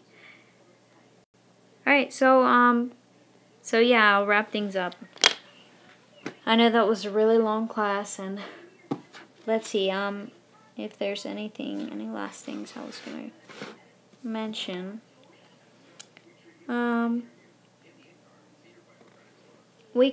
Maybe I could do another class for, how to start rendering your piece, if anybody's interested. And but for now, we've got an idea of how we come up with our create our compositions. And lighting was something I did want to touch base, and I can just mention it really quickly. When you start deciding on your lighting, don't start to color before you figure out where you want your main light source to come from. Okay?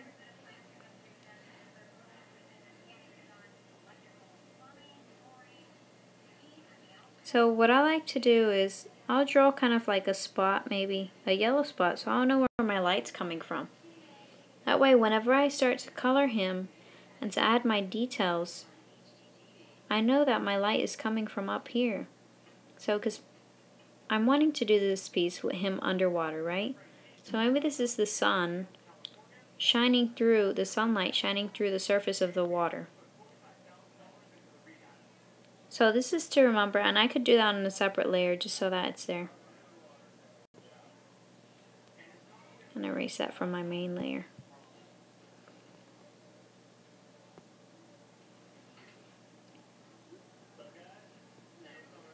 But so now I know where my light's coming from, and I'll remember it, and I can keep that on a layer. And maybe I'll just name my layer light so I can remember that. That way when I start to color him and I start to get into detail, so maybe I've got a layer dedicated to my color, right?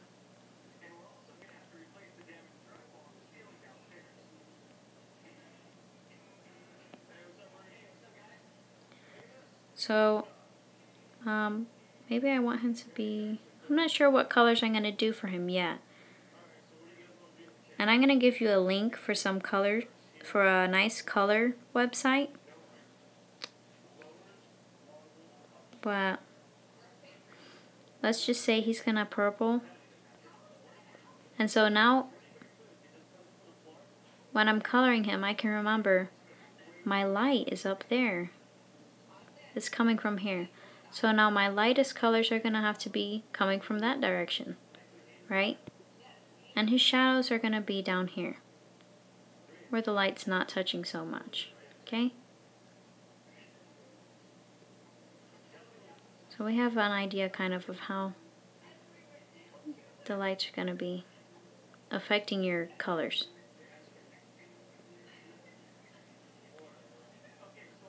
Okay, I always have a little bit of a darker color on the edge just to give it a sense of roundness. But you can actually, in this case, you've got different types of light. You can have your main light, right? Which is what I drew there at the top. I've got my main light. Then some people like to use a fill light. And we could say maybe that's just reflective light. Maybe there's a rock wall over here that's bouncing, the light is bouncing off of. And it helps give some definition to the side. So I say, what are you talking about? Okay, here. We'll say this is my fill light. So I'm going to put a little F. I'm going to put an M. This is my main light. And maybe you can use that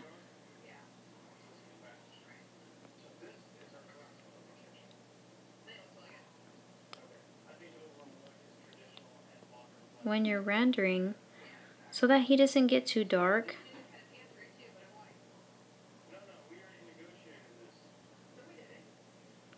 So maybe he's got a little bit of soft light hitting him over here. It won't be this lighting is not going to be as strong as your main light, remember. So I'm going to put a low opacity. So maybe he's just a little bit over here. And this is still rough, so it's a little bit hard to tell. Sorry, guys.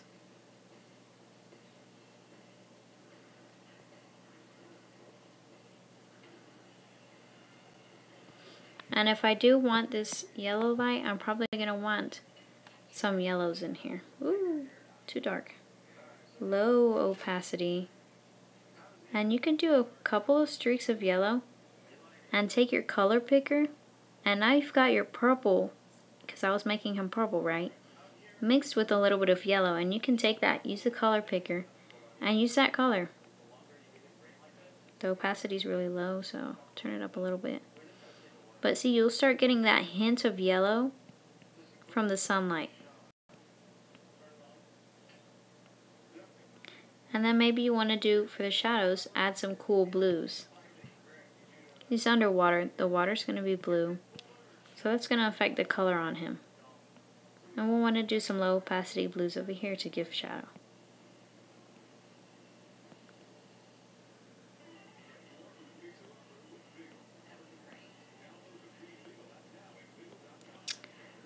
White Hangola, I'm using a brush that I made.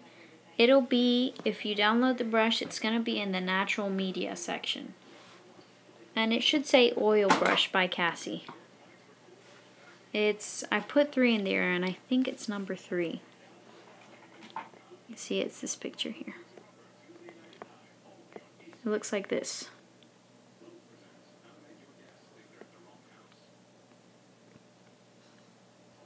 There we go. Looks like that. And when you color with it, gives it a nice kind of brushy look.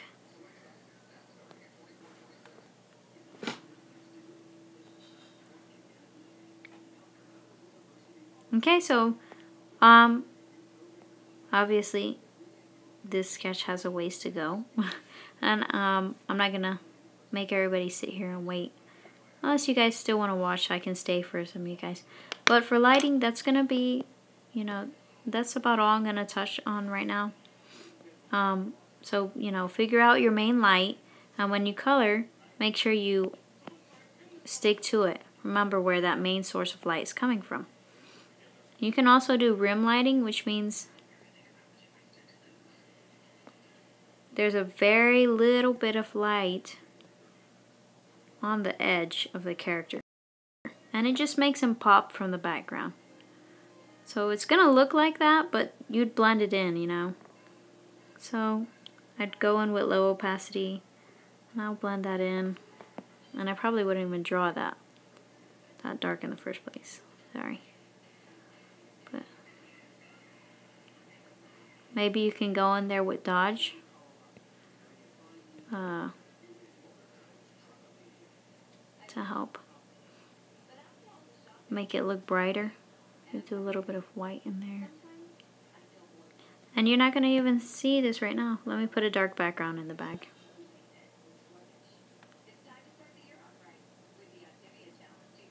So you can see what I mean.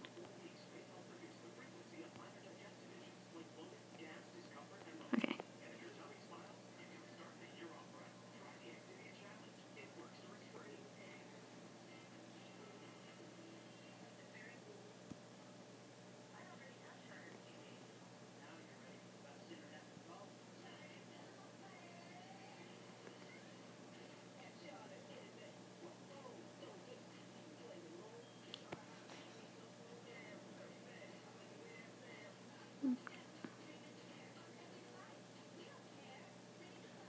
Okay, so he's in the water. And you can see now, if I do this, which we call the rim lighting, he's going to pop. The edge is going to really pop from the background. So you can use that. I wouldn't go too crazy with it, just slightly. Right now that I still have to mess with that so it doesn't look too funky, but that's just to give you an idea of what it is. It's going to be on the very edge of your character, and it helps him pop out from the background.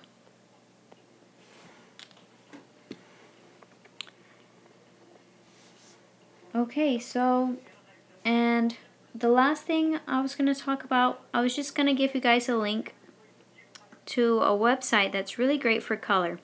And I was going to tell you also to check out, and I believe it was Artigan that gave the class. Artigan gave a great class on color here on Sketch Club. And you can find his class in the classes section of the help menu, I believe it is. So he gave a really great class on color, and I definitely encourage you all to take a look at it, and it'll really help you come up with some nice color palettes for your creations, your art creations. And I'm going to give you a really neat website. Actually, I don't know the name of the website. I don't know the name. You can Google it. Sorry. Okay, so Google Adobe Cooler, and I'm gonna type it for you guys.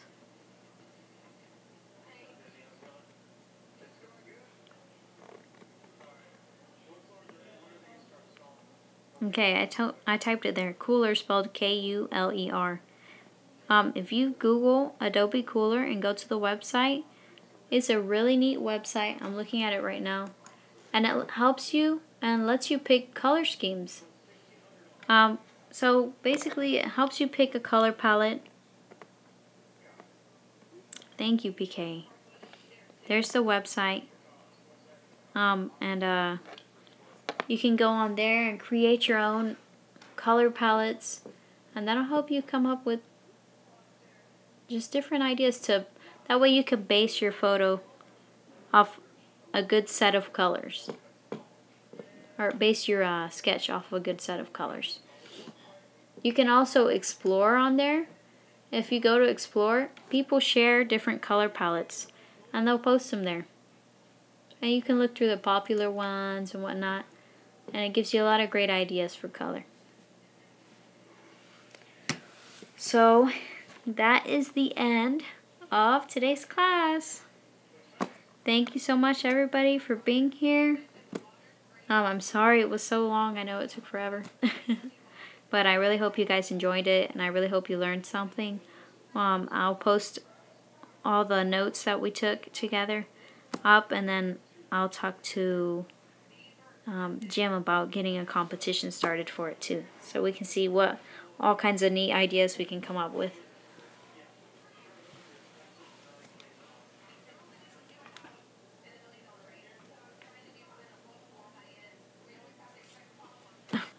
Thanks, you guys.